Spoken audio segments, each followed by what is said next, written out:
Buenas tardes.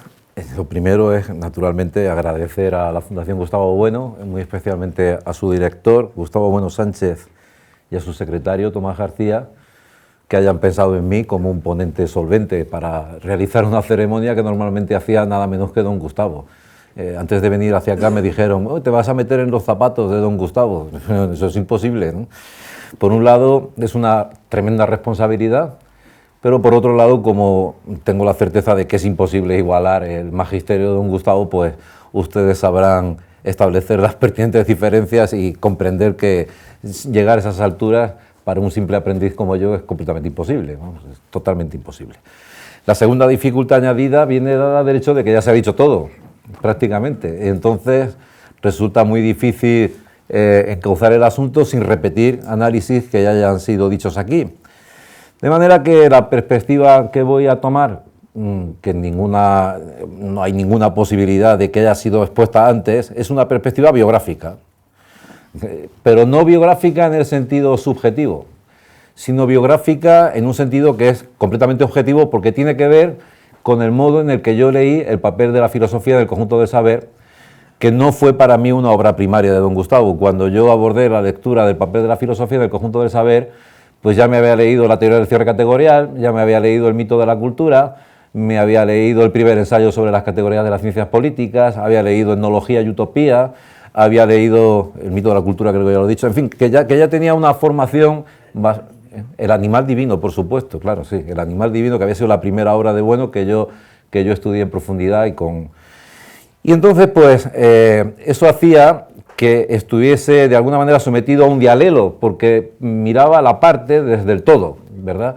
Mis conocimientos del materialismo filosófico pues eran abundantes. Además, en esta segunda lectura que he hecho estos días, pues le sumo toda la parte posterior a la publicación de estos libros que acabo de mencionar, el fundamentalismo democrático, terrorismo, guerra, globalización, la vuelta a la caverna, etcétera, etcétera. Es decir, toda la España frente a Europa, televisión, apariencia y verdad, telebasura y democracia. Yo prácticamente tengo la impresión de que no me falta ni una línea por leer de la obra de don Gustavo, y en esta segunda lectura pues he añadido cosas, ¿verdad? También se da la circunstancia que cuando yo leí el papel de la filosofía del conjunto del saber, que sería a principios de este siglo seguramente, lo leí en la biblioteca de la Facultad de Murcia. Y la señora bibliotecaria seguramente era seguidora de Hermann Hoppe o de Huerta de Soto, pues debería ser anarcocapitalista, porque no me permitió fotocopiarlo con ese celo de la propiedad del copyright, ¿verdad? Y entonces, pues yo intenté argumentarle, decía, pero señora, que necesito fotocopiarlo, no hubo manera. Y no se me ocurrió otra cosa que copiarlo literalmente, pero copiarlo entero, o sea, no estudiarlo y tomar notas, sino que yo lo copié entero, de manera que yo lo tengo manuscrito. Después me lo compré es verdad, hace un año o 2 años lo encontré por internet y me lo compré. Y esta exposición que yo voy a hacer aquí, pues es un poco rememorar las notas a pie de página que yo iba poniéndole al libro, porque yo reescribí el libro completamente, con las comas, los puntos, la tabla famosa esta de la que hablaba Tomás, que constituyó también mi primera intervención en unos encuentros que entonces se realizaban en Gijón, en donde yo lo que hice fue aplicar esta tabla de Bueno de las autoconcepciones de la filosofía al problema de la televisión. ¿En qué sentido la filosofía de la televisión se podía considerar como una filosofía en sentido estricto o en sentido degenerado según las diferentes autoconcepciones de la filosofía? Esto me llevó a poner a algunos críticos de Bueno, pues del lado de los gnósticos, del lado de Plotino, etcétera, etcétera. Bien, entonces, pues es un texto que significa bastante para mí por esta doble lectura y sobre todo por la cantidad de notas al margen que yo he podido poner y por la cantidad de apuntes que he tomado en estos días, que prácticamente pues creo que no se me ha escapado nada de lo que aquí ha sido dicho. Bueno, bien, para desarrollar esta ponencia de clausura, no pretendiendo ser original, porque naturalmente, como he dicho, tengo que repetir muchas cosas que ya han sido dichas aquí y tampoco voy a decir nada inaudito. Voy a hacerlo en función de estos 2 textos y siguiendo la guía que el propio Gustavo Bueno indica en qué es la filosofía por relación al animal divino. Es decir, en torno a los 3 ejes del espacio antropológico, el papel de la filosofía en el conjunto del saber científico, el eje radial, empezaremos por el papel de la filosofía en el conjunto del saber político y, en tercer lugar, hablaré del papel de la filosofía en el conjunto del saber religioso. Y voy a añadir otra parte que en realidad no se debe de añadir porque es una parte que está dada in medias res, que es el papel de la filosofía por relación a otras filosofías y por relación a la ideología. Digo que esto solamente tiene un interés, digamos que metodológico, es positivo, puesto que la determinación del propio papel de la filosofía en el conjunto del saber pues no es una cuestión perifilosófica, es una cuestión filosófica estricta, porque no se puede desconectar de las propias materias a través de las cuales vamos definiendo la filosofía. Lo dice, les voy a leer, por ejemplo, lo que dice Bueno, en la página 96, Bueno lo dice con toda claridad.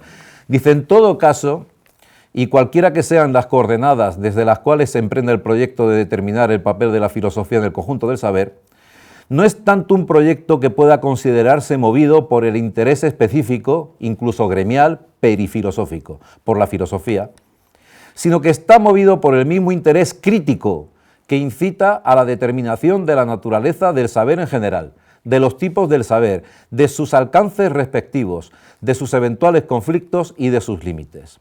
La consideración del papel de la filosofía no es una cuestión perifilosófica, sino que nos introduce en el centro mismo de los problemas de la filosofía, los problemas en torno a la naturaleza del saber. Claro, ¿qué quiere decir esto? Pues que la determinación de este papel de la filosofía en el conjunto del saber no era una cuestión, como se ha dicho aquí ya, gremial, ¿verdad?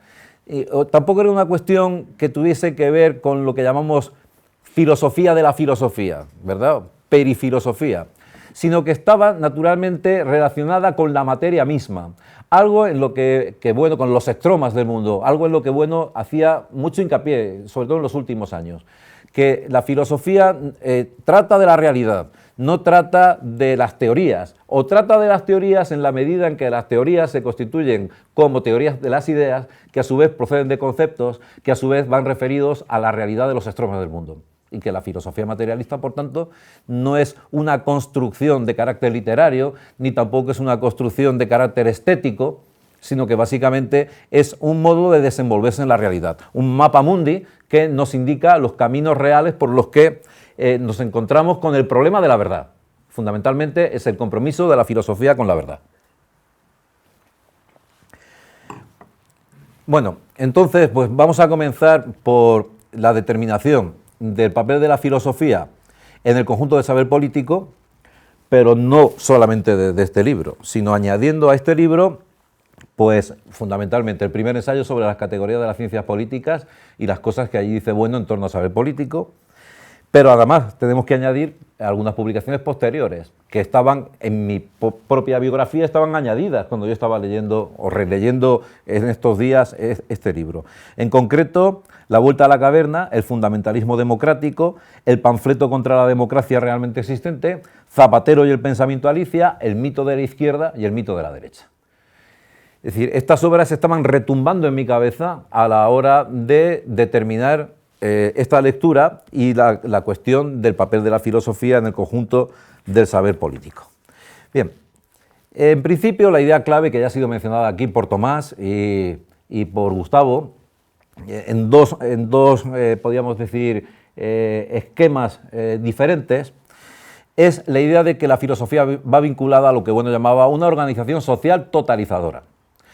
En dos sentidos, un sentido que yo le he llamado, con su permiso, perspectiva constitutiva y otra perspectiva que llamamos perspectiva justificativa.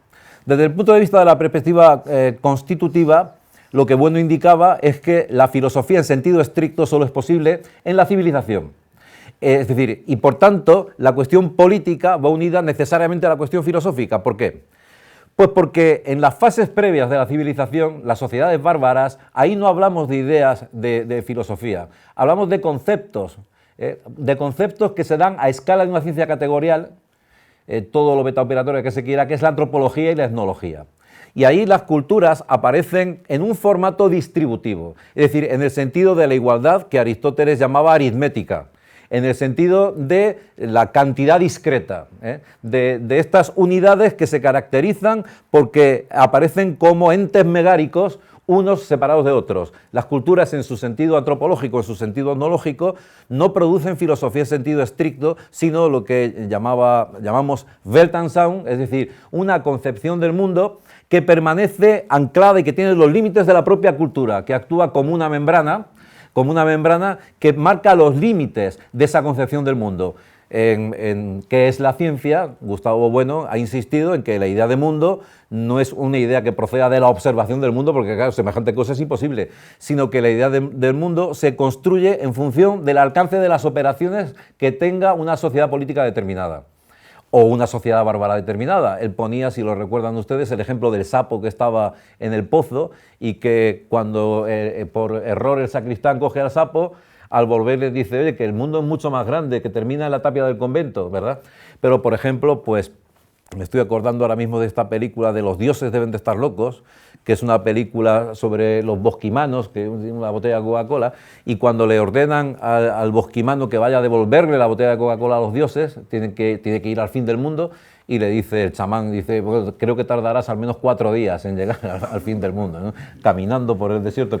Quiero decir, los límites del mundo del bosquimano son los límites del desierto del Kalahari. Y el desierto del Kalahari aquí aparece como la membrana, en este caso radial, pero que se puede aplicar en el mismo sentido, en el sentido cultural o circular, la membrana que presenta estas culturas como dispersas, como formando una totalización de tipo discreto, distributivo, la llamaba don Gustavo Bueno. ¿Qué ocurre con la civilización? Pues que la civilización no surge del desarrollo interno de una cultura, sino que surge de la confluencia de las sociedades bárbaras. Que la civilización, Bueno la entendía como un proceso de universalización, es decir, de totalización de estas sociedades bárbaras por confluencia. Por ejemplo, las grandes civilizaciones primeras son civilizaciones fluviales, en donde el resto de las civilizaciones, las culturas que se encontraban por ahí, pues van a parar a un mismo sitio. Esta es la teoría del origen del Estado de don Gustavo Bueno, frente a la teoría famosa de Marx y Engels, copiada del antropólogo inglés, según la cual fue la apropiación individualista de los medios de producción la que da lugar al Estado.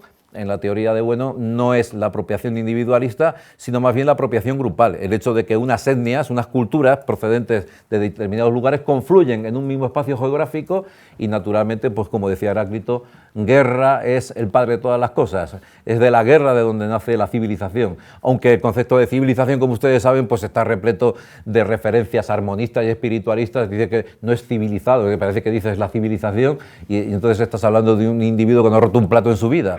Pero claro, la civilización ya en origen es resultado no de la armonía ni del pacto rusoniano, que parece que estaba ahí el Australopithecus echando una papeleta en la urna, ¿no? Sino que la civilización es el resultado de la confluencia violenta de sociedades bárbaras.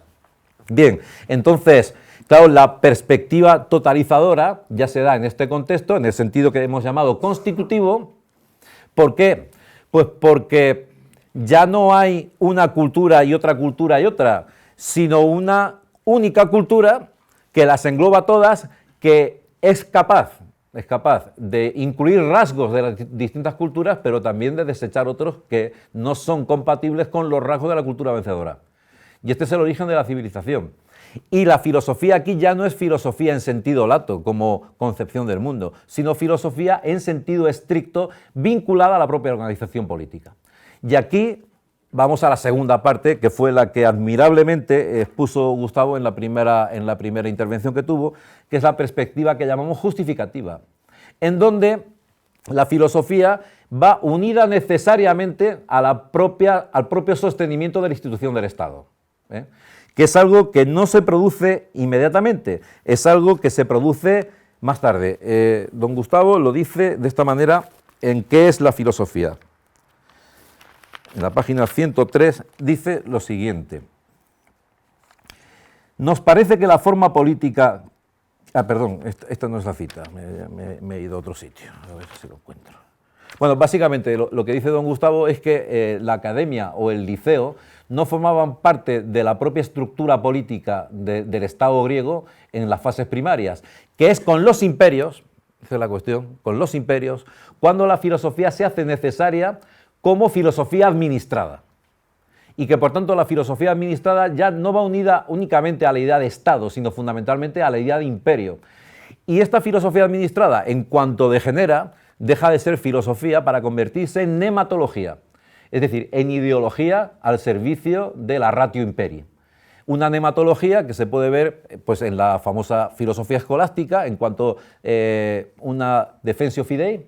La filosofía escolástica estaría organizada en torno a la institución de la Iglesia Católica, pero igual que hemos hablado de la filosofía, Tomás se ha referido a ella, Carlos también, la filosofía del Diamat en cuanto unida al Imperio ruso, y en este momento actual, como mencionó Gustavo, la filosofía de la UNESCO, del humanismo metafísico, etcétera, en cuanto unida al proyecto imperial de los Estados Unidos. Entonces ahí esta filosofía administrada corre siempre el riesgo de perder el horizonte crítico y de convertirse en una ideología. Luego hablaremos de la crítica a las ideologías. Otra cuestión de la máxima importancia que tiene que ver con la lectura de este texto de Bueno, de Papeles de la filosofía del conjunto de saber, con la luz que arroja sobre él el mito de la cultura. Claro, ¿qué ocurre? Pues que aquí la cultura, en el sentido de un mito, el mito de la cultura, en el fondo se puede entender, a la luz también de lo que dice el papel de la filosofía del conjunto del saber, como una especie de desvirtuación o desvirtuamiento, no sé cómo llamarle, no sé cómo utilizar esta palabra, como que se desvirtúa la palabra cultura, porque la cultura en la civilización tiene un sentido atributivo. Es decir, es lo que llamamos la cultura como el área de difusión de la cultura helénica, y que por tanto es común prácticamente ya a escala planetaria. Es decir, que ya hace quizás 100 años todavía se podía pensar que había zonas de China o de la India en donde la cultura no había penetrado, pero la cultura como radio de difusión de la cultura helénica. Pero hoy en día, pues prácticamente la globalización de la cultura occidental, como esa difusión de los ítems griegos y romanos, está absolutamente universalizada. Pero entonces, paralelamente a esto, en cuanto las naciones canónicas se van formando en este proceso de desvinculación del imperio, pues aparece la idea de cultura que ya no va contenida a ese núcleo común del que irradia, sino que va contenida, como decía Gustavo, a la Kulturkampf, al espíritu del pueblo, al Volksgeist. Y entonces es, en cierto sentido, una vuelta a la barbarie, porque presupone que cada pueblo tiene su cultura, que cada idioma expresa el espíritu del pueblo. Y el disparate llega a nuestros días, pues como ven aquí a los catalanes, por ejemplo, que los catalanes consideran que no son españoles porque tienen una cultura distinta de los españoles que parece brotar de sus meninges o no se sabe de dónde, como si los catalanes hubiesen brotado allí en Cataluña como los champiñones o algo así.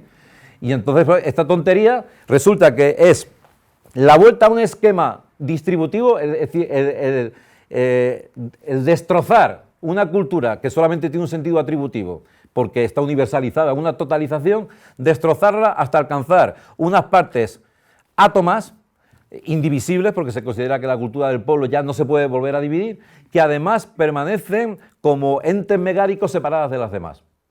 Esto también lo vemos actuando en los proyectos que, aunque están envueltos por la nematología del imperio, son proyectos que se presentan en los institutos como proyectos educativos, me refiero al multiculturalismo y al relativismo cultural. Decía Bueno en el sentido de la vida, otra obra que se me ha olvidado mencionar, que también influye en la lectura de esto. El relativismo cultural funciona perfectamente en la situación originaria que habíamos dicho, en la situación de las culturas entendidas como esferas megáricas, como entes megáricos, separadas las unas de las otras en sentido distributivo. Quiero decir, un bosquimano, un yanomamo, un masái y un inuit pues, no pueden coincidir en la vida cuando se mantienen a esta escala.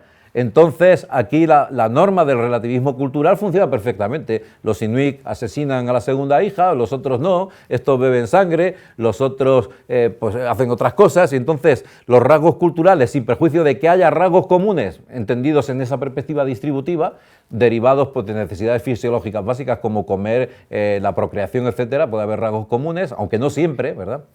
Pues, sin perjuicio de eso, el relativismo cultural funciona perfectamente, porque cada esfera se mantiene aislada de la otra. Pero dice don Gustavo, el problema del relativismo cultural es cuando la situación es de universalización, es cuando esas culturas ya no se consideran como esferas megáricas, sino que están conectadas las unas con las otras. El problema del relativismo cultural sucede o aparece, y además no es admisible esta teoría que sostienen ellos del multiculturalismo, cuando en una misma sociedad política conviven moros, cristianos y judíos. Ahí ya no hay relativismo cultural que valga. Ahí el texto, por ejemplo, de Atilana Guerrero sobre la expulsión de los judíos y la conferencia que dio aquí sobre la judiofobia, pues si no la han visto, pues véanla, porque está expresando precisamente cómo la ratio imperi de los reyes católicos obliga a los judíos a cristianarse, pero no por una cuestión racista, sino por una cuestión que tiene que ver con la propia eutaxia del proyecto político de los reyes católicos, porque no se puede sostener dentro de una cultura que ya es civilizada un reducto de una cultura que pretende autofundamentarse en un sentido bárbaro, como si esos rasgos tuviesen que estar tolerados por el Estado en función pues, de eso del multiculturalismo, de la tolerancia y no sé qué. Y esta ideología armonista que desprenden los programas de la UNESCO, etcétera, del multiculturalismo, pues en nuestros días tiene un severo problema, y ese severo problema se llama el yihadismo, el Estado Islámico, etcétera, y esto pues le está haciendo retroceder en cierto sentido porque nos damos cuenta de que es imposible. Y también tiene mucho que ver con otro trabajo de Gustavo Bueno sobre la idea de tolerancia, que aquí la tolerancia, obviamente, la tolerancia es desprecio. Claro, decía, bueno, con toda la razón, la tolerancia es desprecio, lo vemos diariamente. Si alguno de ustedes tiene hijos y no lo manda al colegio, la Guardia Civil va y le quitan la guardia y custodia, pero así, salvo que sean ustedes gitanos o moros. Si son ustedes gitanos o moros, la Guardia Civil no va y le quitan la guardia y custodia. Es que es su cultura, dicen. Entonces, como es su cultura, pues menos mal que su cultura no es el canibalismo, porque si no, cuando se coman al primer ministro diríamos que es su cultura, ¿verdad? En fin.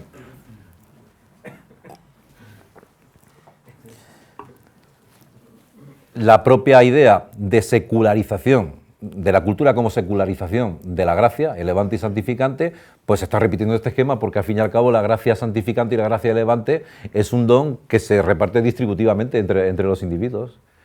Claro.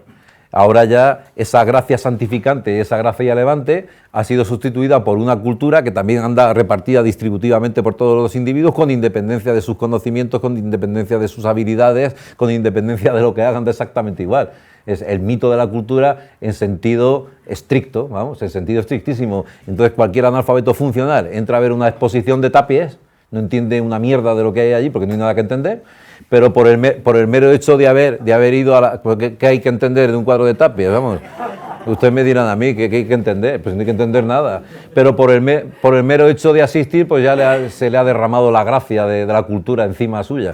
Yo recuerdo como anécdota, ¿verdad?, que estaba en Valencia y había una iglesia y al lado el Museo de Arte Moderno.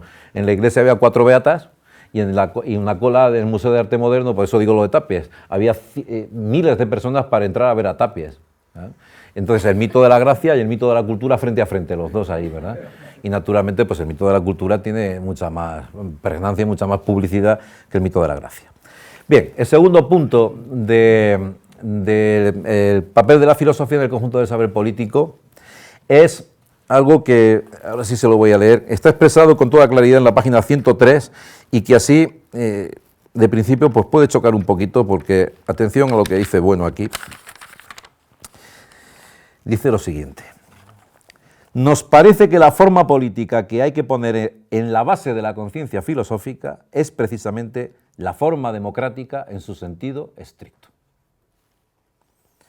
En la medida en la cual la democracia es algo más que un sistema formal de elección de magistrados mediante el voto y se apoya, de un modo u otro, en el supuesto de que es el pueblo y no los grupúsculos de las aristocracias hereditarias o facticias que actúan en nombre propio o en nombre de Dios o incluso en el mismo nombre del pueblo, a quien sin embargo no consultan, la fuente de los saberes racionales y de los juicios maduros, si es que esto existe. Bien, claro, una lectura, sacar este texto de aquí, haría un periodista, lo pondría como titular, como me han puesto a mí que la ciencia no sé qué, ¿verdad? Y diríamos, bueno, pues aquí tenemos a un fundamentalista democrático que dice que la filosofía solo es posible en la democracia. Claro, pues que hay que seguir leyendo. Aquí don Gustavo entiende la democracia en el sentido del principio de isología. Pero el principio de isología como cuestión de derecho, quid juris, no quid facti. Es decir, parte del individuo en cuanto que es un individuo racional, ¿de acuerdo?, que tiene los mismos derechos que todos los demás, como punto de partida. Ahora, en el punto de llegada, en virtud de las operaciones consiguientes, resulta que lo que se produce es la desigualdad. Es decir, aquí Gustavo Bueno está apelando al concepto aristotélico de igualdad en sentido geométrico, no igualdad en sentido aritmético. En cierto sentido es la inversión que han hecho los pedagogos en la enseñanza. Y esto se entiende perfectamente. Yo entro a clase el primer día y parto de la igualdad de todos los alumnos. No están aprobados y suspensos unos y otros, no, son todos iguales. Partimos quid juris, cuestión de derecho, todos son iguales. Pero en función de los exámenes, en función de los trabajos, en función de la evaluación que hagas de ellos, pues al final resulta que tienes uno con un 10 y otro con un 0. Es decir, el final es la desigualdad, de hecho. El principio es la igualdad de derecho. El final, ¿qué hacen los pedagogos? Exactamente la inversión de estos valores. Los pedagogos parten de la desigualdad. Este tiene Asperger, este tiene trastorno por déficit de atención, el otro tiene disortografía, sus padres se han divorciado, el otro no sé qué. Es decir, y entonces, ¿cuál es la salida? La salida es todos iguales, todos aprobados. ¿Por qué? Pues porque este tiene TDAH, pues porque el otro tiene... entendemos el asunto. Este es el fundamentalismo democrático, se da en la salida, no en la entrada. Es decir, quid facti es la desigualdad, esto nadie lo puede negar. Porque además ya superamos este día de la igualdad, porque la igualdad sin parámetros no tiene ningún sentido. Es decir, ¿igualdad en qué? Sino que es cuestión de justicia. Si al alumno que saca un 10 le pones un 10, al que saca un 0 le tienes que poner un 0. Y no tienes más remedio. Pues la inspección te dirá que no. Que no. Porque a cada uno según sus posibilidades. Se han hecho comunistas todos los inspectores de educación existentes, se han hecho todos comunistas. Y entonces, como digo, se parte aquí de la igualdad, que no es real, como salida, como quid facti, resultado de las operaciones van orientadas a conseguir la igualdad. Pero lo mismo las feministas, que luchamos por la igualdad, dicen. ¿Pero que no sois iguales? ¿Pero acaso hay algún artículo del Código Civil, del Código Penal, en donde se diga que las mujeres tenéis menos derechos que los hombres o algo? Entonces, ¿qué sentido tiene el de la lucha por la igualdad? Pues otra vez lo mismo. Partimos de una desigualdad de origen, una desigualdad dada, jurídica, que solo existe en sus cabecitas, y entonces tenemos que luchar por la igualdad, y la base y el modo de luchar contra la igualdad pues son leyes como estas, que son discriminatorias para los varones. Es decir, que, en fin, pues las leyes de divorcio, etcétera, etcétera. Si yo el otro día comentaba que en mi instituto hacen un acto, una especie de karaoke donde bailan, hacen coreografías y cantan naturalmente en inglés, porque en español no, eso es muy feo el español, en inglés. Y en todas, me llamó mucho la atención que en todas las coreografías que hacían había un momento en donde una niña le soltaba una bofetada a un niño. Y el niño hacía y se caía. Pero en casi todas.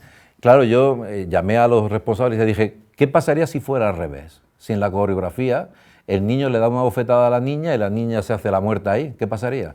Pues pasaría que nos cierran el instituto, pero así literalmente, que nos lo cierran. Entonces, se justifica, curiosamente se justifica la desigualdad en la lucha por la igualdad, porque se considera que la igualdad es la resultante final, ¿verdad?, de un proceso que por la injusticia histórica o quién sabe por qué motivos, pues las mujeres están en situación de desamparo, y entonces la lucha por la igualdad es el conjunto de operaciones que llevarán a que lo que no está dado al principio esté dado al final. Es la misma perspectiva de pedagogos, etcétera, etcétera. Bueno, bien. La idea de filosofía como solo posible en una organización social totalizadora está inmediatamente también vinculada a un libro fundamental y que supuso pues una especie de, no sé si llamarle escisión o cómo llamarle, que es España frente a Europa.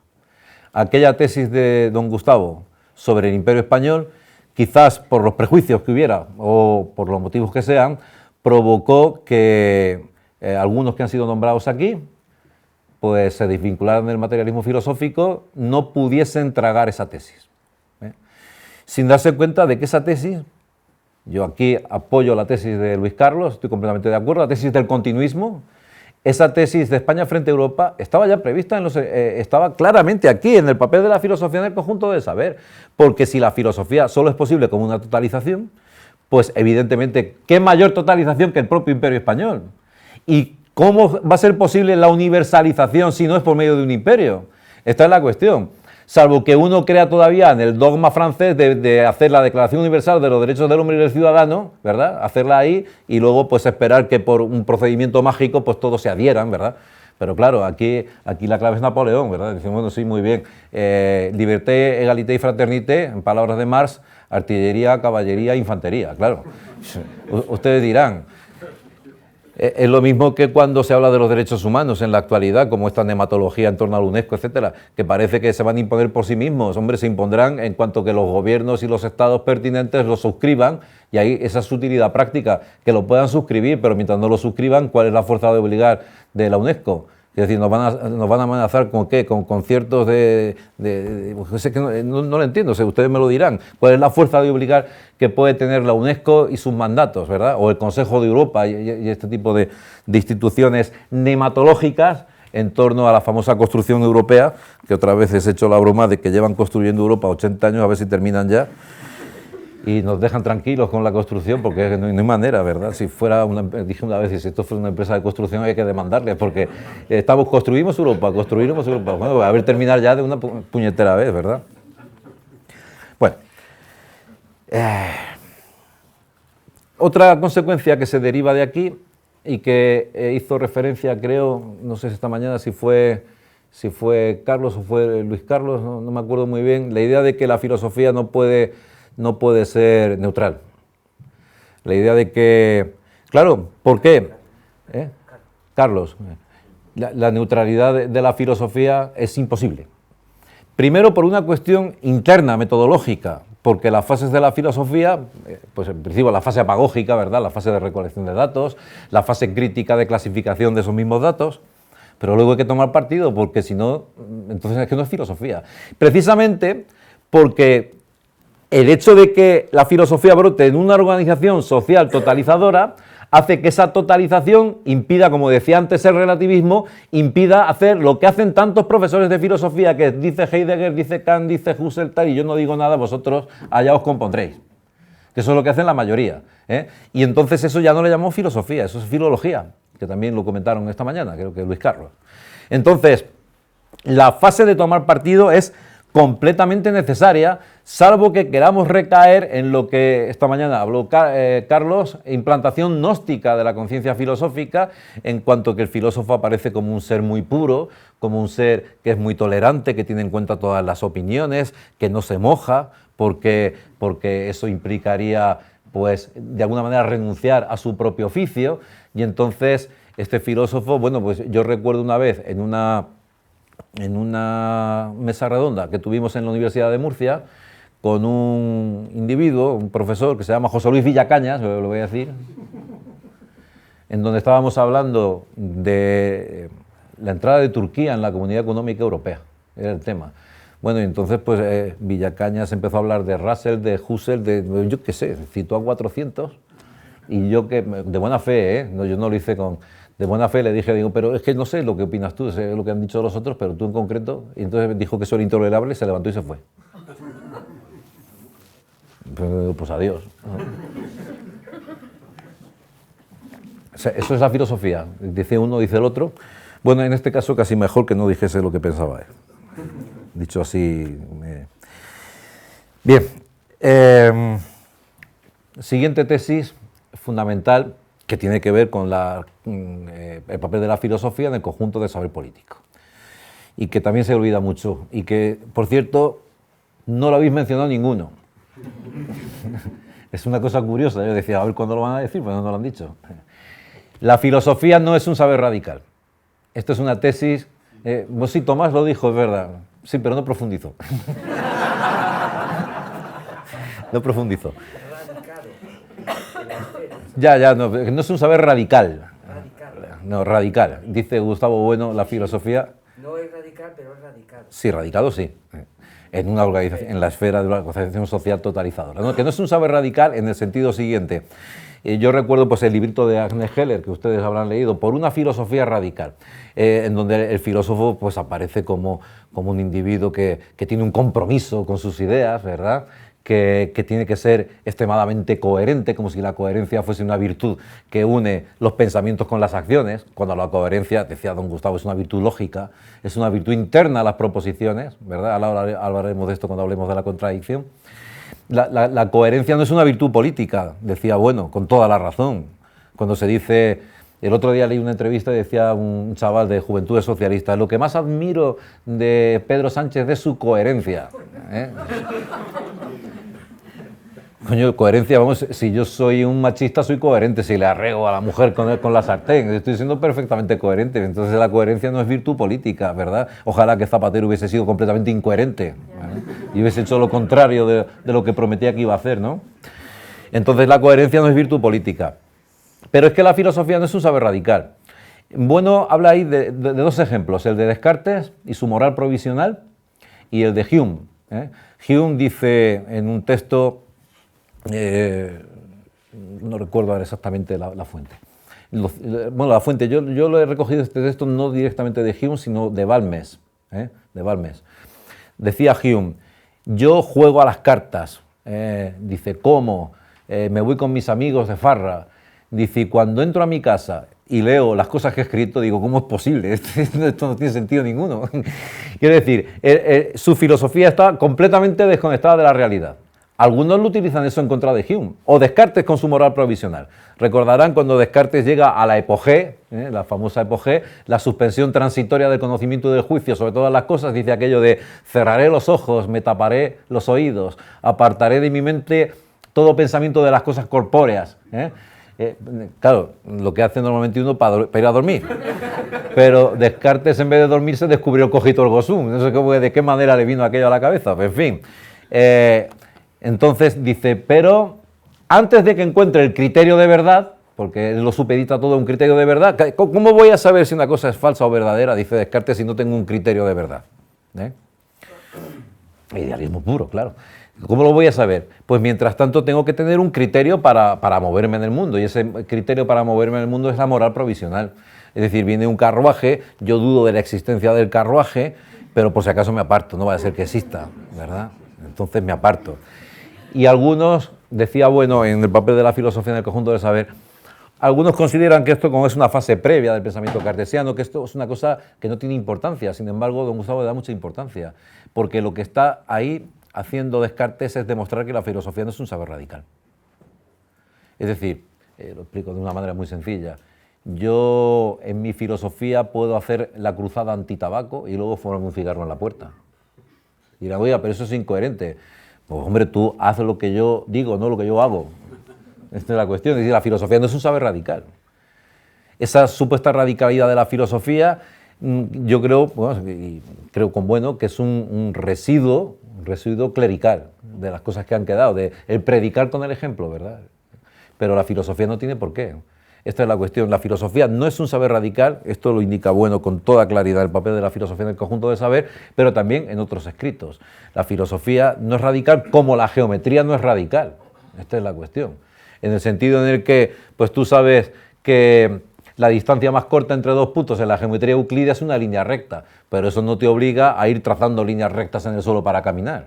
Entonces, en todo caso te servirá para lanzar el ortograma en el momento ideal, pero no te sirve realmente a la hora de caminar. A la hora de caminar, pues ahí la radicalidad de la geometría se pierde completamente. Uno no puede actuar, o la física, ¿no? Hay por ahí una serie que yo no había visto, el otro día me dijeron que la viera, que se llama Big Bang Theory, en donde aparece un tal Sheldon Cooper, ¿verdad? Que este es totalmente radical, porque se dedica a la mecánica cuántica, o yo qué sé, es que no lo he visto muchas veces, y entonces el individuo vive conforme a esos parámetros. Ya me dirán ustedes cómo va a vivir uno conforme a los parámetros de la mecánica cuántica o de la física teórica, eso no tiene ningún sentido. Pues exactamente lo mismo con la filosofía. Bien, entonces, para agotar esta primera... Para agotar, 20 minutos. Para agotar esta primera cuestión, el papel de la filosofía en el conjunto del saber político, pues resumiéndoles. Primero, no es una cuestión de decisión personal. Y por otro lado, hay algo que dice Bueno aquí, en el papel de la filosofía en el conjunto del saber, que hay que tener en cuenta. tampoco es del todo descartable la idea de una filosofía gnóstica que se pueda abrir paso como verdadera filosofía. Esto lo dice en el papel de la filosofía en el conjunto de saber. A saber, el epicureísmo, por ejemplo, como materialismo moral segundo genérico. Es muy difícil de refutar. Es decir, la idea de la fuga seculi, o de Plotino, los saqueos, las matanzas, a mí no me importan, ¿verdad? ¿Se podría recuperar de ahí todavía una verdadera filosofía? Pues bueno, creo que sí. Que aunque la filosofía está organizada en torno a esa organización social totalizadora, de ahí, como de la filosofía escolástica, se pueden extraer, con muchas precauciones, todavía destellos de verdadera filosofía. Por ejemplo, toda la filosofía dogmática escolástica, pues don Gustavo la ha considerado verdadera filosofía, a pesar de esa dimensión gnóstica que indiscutiblemente tiene. Y resulta muy difícil poder refutar esta idea de apartarse de la política. ¿Por qué? Pues de alguna manera lo dije esta mañana, porque esa filosofía solo es posible como representación, pero no como ejercicio. Y entonces, por mucho que uno quiera decir yo me estoy apartando de las formas políticas, yo me estoy apartando del mundo, practico la fuga seculi, me voy, me marcho, me hago pues ermitaño, me voy a parar ahí a una cueva, y en fin, todo lo que queramos, sin embargo, la envoltura de tus actos sigue siendo la sociedad política de referencia, porque te la llevas contigo. Esto Gustavo Bueno lo expresaba diciendo, Robinson Crusoe es imposible. Es imposible, porque aquí es el concepto de estructura metafinita, es decir, que el individuo está incorporado ya, la sociedad está incorporada en el individuo. Entonces, aunque te vayas ahí a vivir fuera del mundo, aunque no quieras saber nada, te desconectes del Twitter, del Twenty, del Facebook, etcétera, etcétera, sin embargo, todo eso sigue funcionando y en cuanto el ejercicio filosófico que hagas, lo sigue expresando. Entonces, toda verdadera filosofía es genuinamente materialista. Y podemos extraer esa verdadera filosofía de filosofías que se autorrepresentan como gnósticas o de filosofías que se autorrepresentan como idealistas, todo lo que se quiera. Es decir, que se puede leer a Kant como un autor materialista, Platón, etcétera, etcétera, naturalmente rectificando muchos aspectos que tienen más que ver con la autorrepresentación y la autojustificación del oficio que con el ejercicio mismo filosófico. Y por eso precisamente aquí a Kant le pone en el cuadro de las autoconcepciones de la filosofía que mencionó Tomás y que me mencionó a mí porque yo fui lo primero que hice. Bueno, lo tienen por ahí, pues se lo han fotocopiado esta mañana. En la tabla I, que es donde se situaría el propio materialismo filosófico, pues aquí aparecen Platón, Kant, Hegel y Marx. Ejemplo de lo que estoy hablando, Hegel, la filosofía del espíritu objetivo, la filosofía del espíritu subjetivo. ¿Qué es la filosofía del espíritu subjetivo una vez pasado por las mallas del materialismo filosófico? Pues es la antropología. La filosofía del espíritu subjetivo son las sociedades bárbaras y es la antropología. ¿Y qué significa la filosofía del espíritu objetivo? Pues precisamente cuando el hombre se levanta por encima del estado de naturaleza y constituye los estados. La filosofía del espíritu objetivo es la historia. Es el paso de la etnología a la historia. Esto es algo que Bueno lo explica admirablemente en Etnología y Utopía.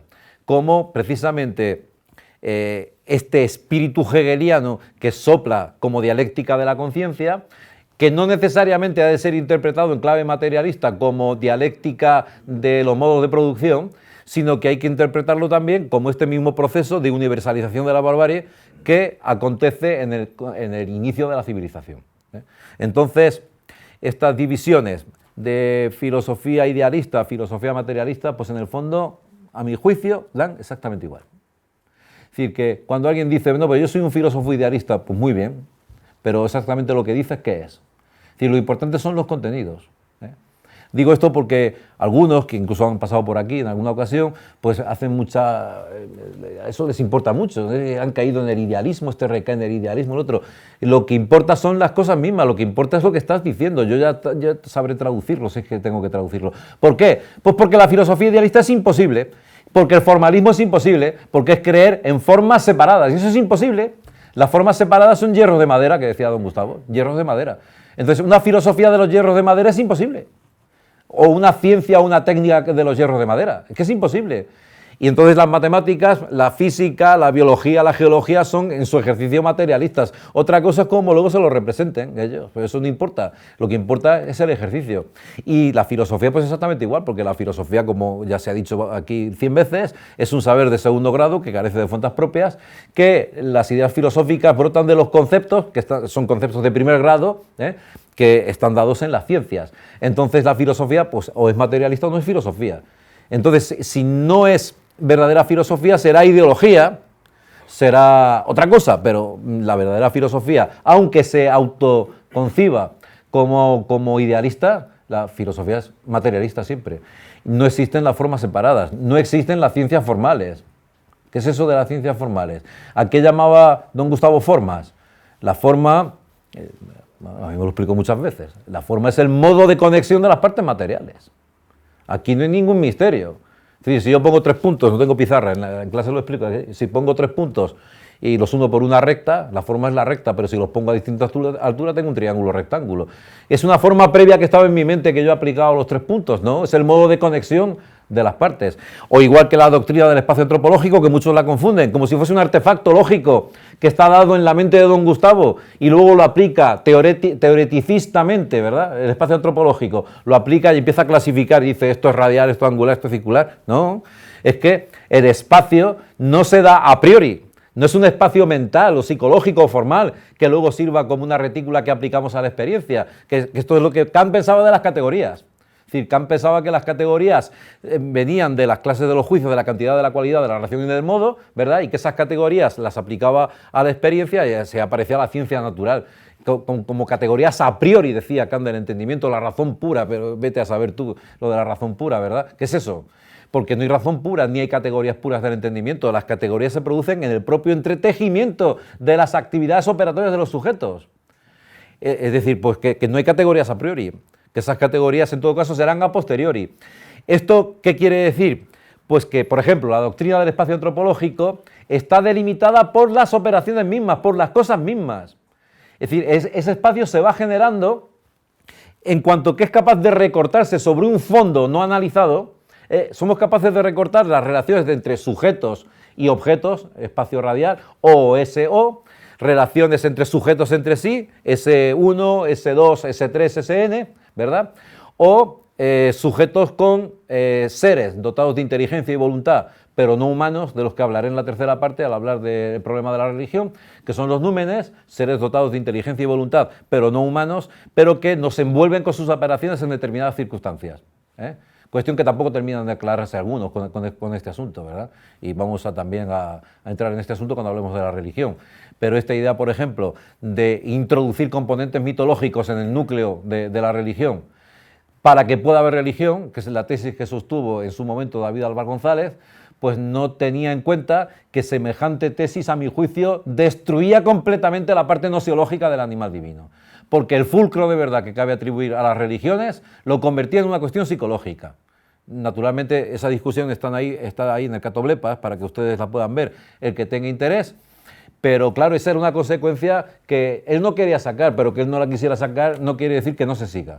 Entonces, aquí la idea de eje angular no es ninguna ocurrencia, y del mismo modo, por relación a lo que estaba hablando antes, las 3 ideas de la tradición, Dios, mundo y alma, pues tampoco son ocurrencias de los teólogos medievales, porque Dios, mundo y alma se puede interpretar en el sentido de la ontología especial, interpretar, es decir, no una identidad sintética, que también se ha malinterpretado esto, es decir, hay correspondencia pero no identidad, hay correspondencia pero no identidad. M1, M2 y M3, los 3 géneros de materialismo cósmico, de la materia cósmica, se corresponden pues perfectamente con Dios, mundo y alma. El mundo M1, el alma M2, Dios M3. Y dirán, bueno, entonces Dios, don Gustavo cree en Dios. No, hombre, no. Lo que pasa es que la idea de Dios, por ejemplo, para que lo entiendan muy bien, así se entiende perfectamente, ¿qué son las esencias? Pues claro, las esencias para nosotros son M3, son esencias que surgen por el paso al límite, por la recurrencia de las operaciones, la recurrencia en el resultado de las operaciones segundo-genéricas, ¿verdad? M3. ¿Qué son las esencias para un escolástico? Son los universales ante rem dados en la mente de Dios antes de la creación. Pero eso es metafísica, pero no se da usted cuenta de que la función que están jugando las esencias como universales ante rem en la mente de Dios es estrictamente la misma función que están cumpliendo las esencias en el tercer género de materialidad, el materialismo filosófico. Aunque naturalmente en el otro lado estén hipostasiadas, en el otro lado estén dependiendo directamente del dogma de la creación, que dice que primero Dios creó la materia, y entonces sobre esa materia, que es la materia ontológico general, porque es la materia sin forma, la materia indeterminada. Sobre esa materia indeterminada, Dios impuso ahí las formas, los universales ante rem, ¿verdad? Que el hombre, por cierto, no tiene acceso a esos universales ante rem, porque el hombre tiene que extraerlo mediante la maravilla del entendimiento agente, que actualiza la potencia del universal in re, que es el universal que contiene la cosa, y se convierte en el universal post re. Bueno, en fin, operaciones segundo genéricas. Y entonces, todo este cúmulo de verdades de la tradición filosófica, pues están en la filosofía escolástica, y en una filosofía que es dogmática, pero están ahí y se puede recuperar. Y por tanto, estas ideas que fueron las que yo mamé en la universidad, en donde yo entré en el 82, todavía quedaban algunos escolásticos por ahí, y a mí me interesó mucho la filosofía escolástica, y me miraban como un bicho raro, porque claro, es que aquello no tenía interés, porque lo que tenía interés era Foucault, Deleuze, que terminó arrojándose el hombre por una ventana, no me extraña, pero quizás hubiera sido mejor que se hubiese arrojado antes de escribir, pero lo hizo después. Y en fin, pues este tipo de cosas, porque eso era muy moderno y entonces la escolástica, pues realmente a mí me daba vergüenza, porque me pillaba, me acuerdo cuando cogí las disputaciones metafísicas de Suárez, que me las saqué de la facultad y la escondí para que no me vieran que me la llevaba. La escondí porque decían, ¿qué haces? Tú, si eres ateo, ¿por qué eres eso? Si eres ateo, pues por eso. Precisamente por eso lo tengo que leer. Bien. Vamos ya con la segunda parte. Yo creo que aquí ya es suficiente el asunto, hablar de la filosofía en el conjunto del saber científico. Bien, aquí esta tesis, naturalmente, pues la lectura del papel de la filosofía en el conjunto del saber, la que yo hice, estoy hablando en sentido biográfico, ¿verdad? Pues ya venía precedida de haber leído, si no entera, pues no recuerdo muy bien, pero al menos 2 o 3 tomos de la teoría del cierre ya habían caído. Y desde luego el opúsculo que es la ciencia había caído también. Entonces, mi lectura era siempre desde la otra.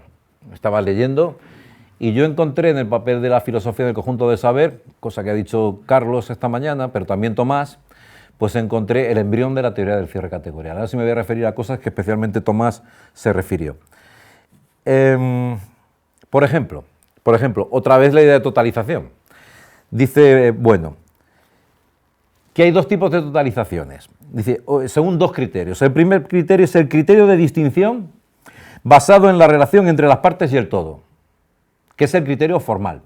Y ahí distingue, 2 tipos de totalización, la que llama totalización mecánica y la que llama totalización dialéctica, ¿verdad? Bien. El segundo criterio de distinción está basado en las referencias a partes determinadas, es decir, es un criterio material. En principio es un criterio formal porque lo que expresa la forma es la relación de las partes con el todo, lo que decíamos antes. Las formas no son formas añadidas, sino el modo de conexión de las partes en una totalidad. El segundo es un criterio que llamamos material porque lo que expresa es el modo de relación de las partes entre sí, no por relación a la totalización, sino las propias partes. En fin, después, le llamamos esto metamérico, esquema de conexión metamérico, esquema de conexión diamérico. Pues bien, según este mismo forma, tenemos 2 tipos de totalizaciones. Totalizaciones categoriales y otro tipo de totalización que llama, totalización trascendental. Bueno, pues aquí esto es el embrión de lo que después desarrollará Gustavo Bueno en los conceptos, por ejemplo, 1A, el criterio de distinción basado en la relación entre las partes y el todo, el criterio formal, la totalización mecánica.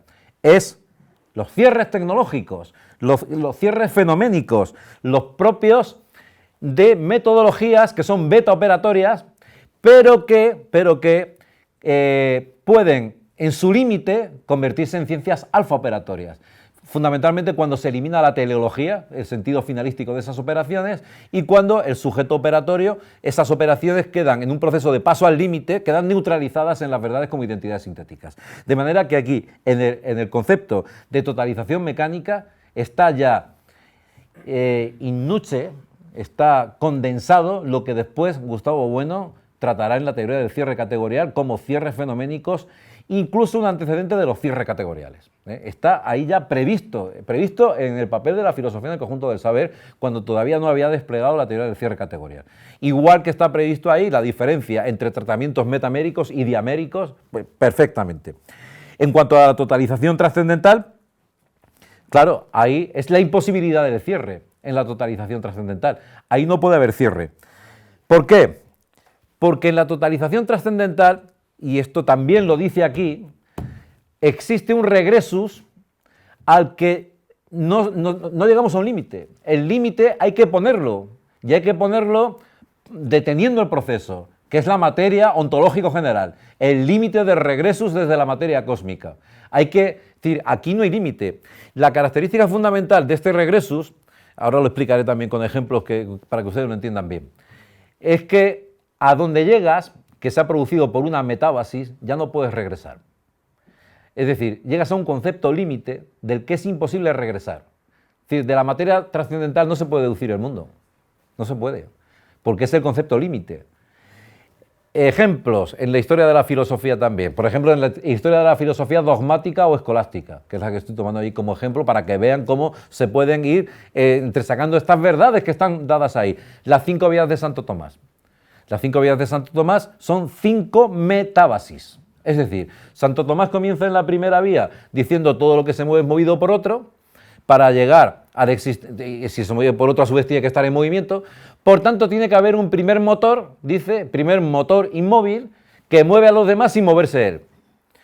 Inmediatamente, claro, los lógicos se tiran de los pelos. Se tiran de los pelos porque dicen, bueno, eso es una falacia lógica, porque si usted ha dicho que todo lo que se mueve es movido por otro, que a su vez está en movimiento, ¿verdad? ¿Cómo concluye diciendo que hay un primer motor que no se mueve y sin embargo mueve a los motores segundos? No tiene sentido lógico, ¿verdad? No, porque desde la lógica formal no podemos entender absolutamente nada. Esto es un proceso dialéctico que Bueno ponía en comparación con el proceso de evolución de una elipse disminuyendo la distancia focal, que en el límite se convierte en una circunferencia.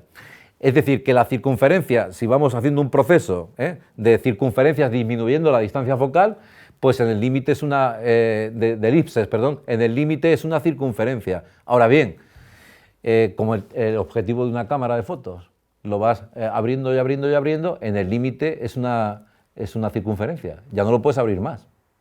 Has llegado al concepto límite. Ahora bien, de ese concepto límite no puedes progresar a las partes. Esta es la clave del asunto. Es decir, el regresus alcanza un lugar del cual ya no se puede volver. Es como la escalera de Jacob, que conforme va subiendo los peldaños se van destruyendo cuando das ese paso al límite y de ahí ya no se puede volver. No hay progresus. Claro, las ciencias tienen que detenerse antes. Por eso los procesos dialécticos de neutralización o de detención afectan fundamentalmente a las ciencias. Ayer también se habló del la famosa tesis de Cantor sobre el conjunto de todos los conjuntos, ¿verdad? El conjunto de todos los conjuntos no existe, porque lo diga Cantor, el conjunto de todos los conjuntos. Eso es una anástasis, es decir, detengo el proceso porque es contradictorio, porque se tiene que incluir a sí mismo, con lo cual el famoso argumento del tercer hombre, que es exactamente lo mismo que el bien platónico. El bien platónico es un proceso de metábasis. Cuando Platón se da cuenta de que tiene que haber un límite, ese límite es la idea del bien.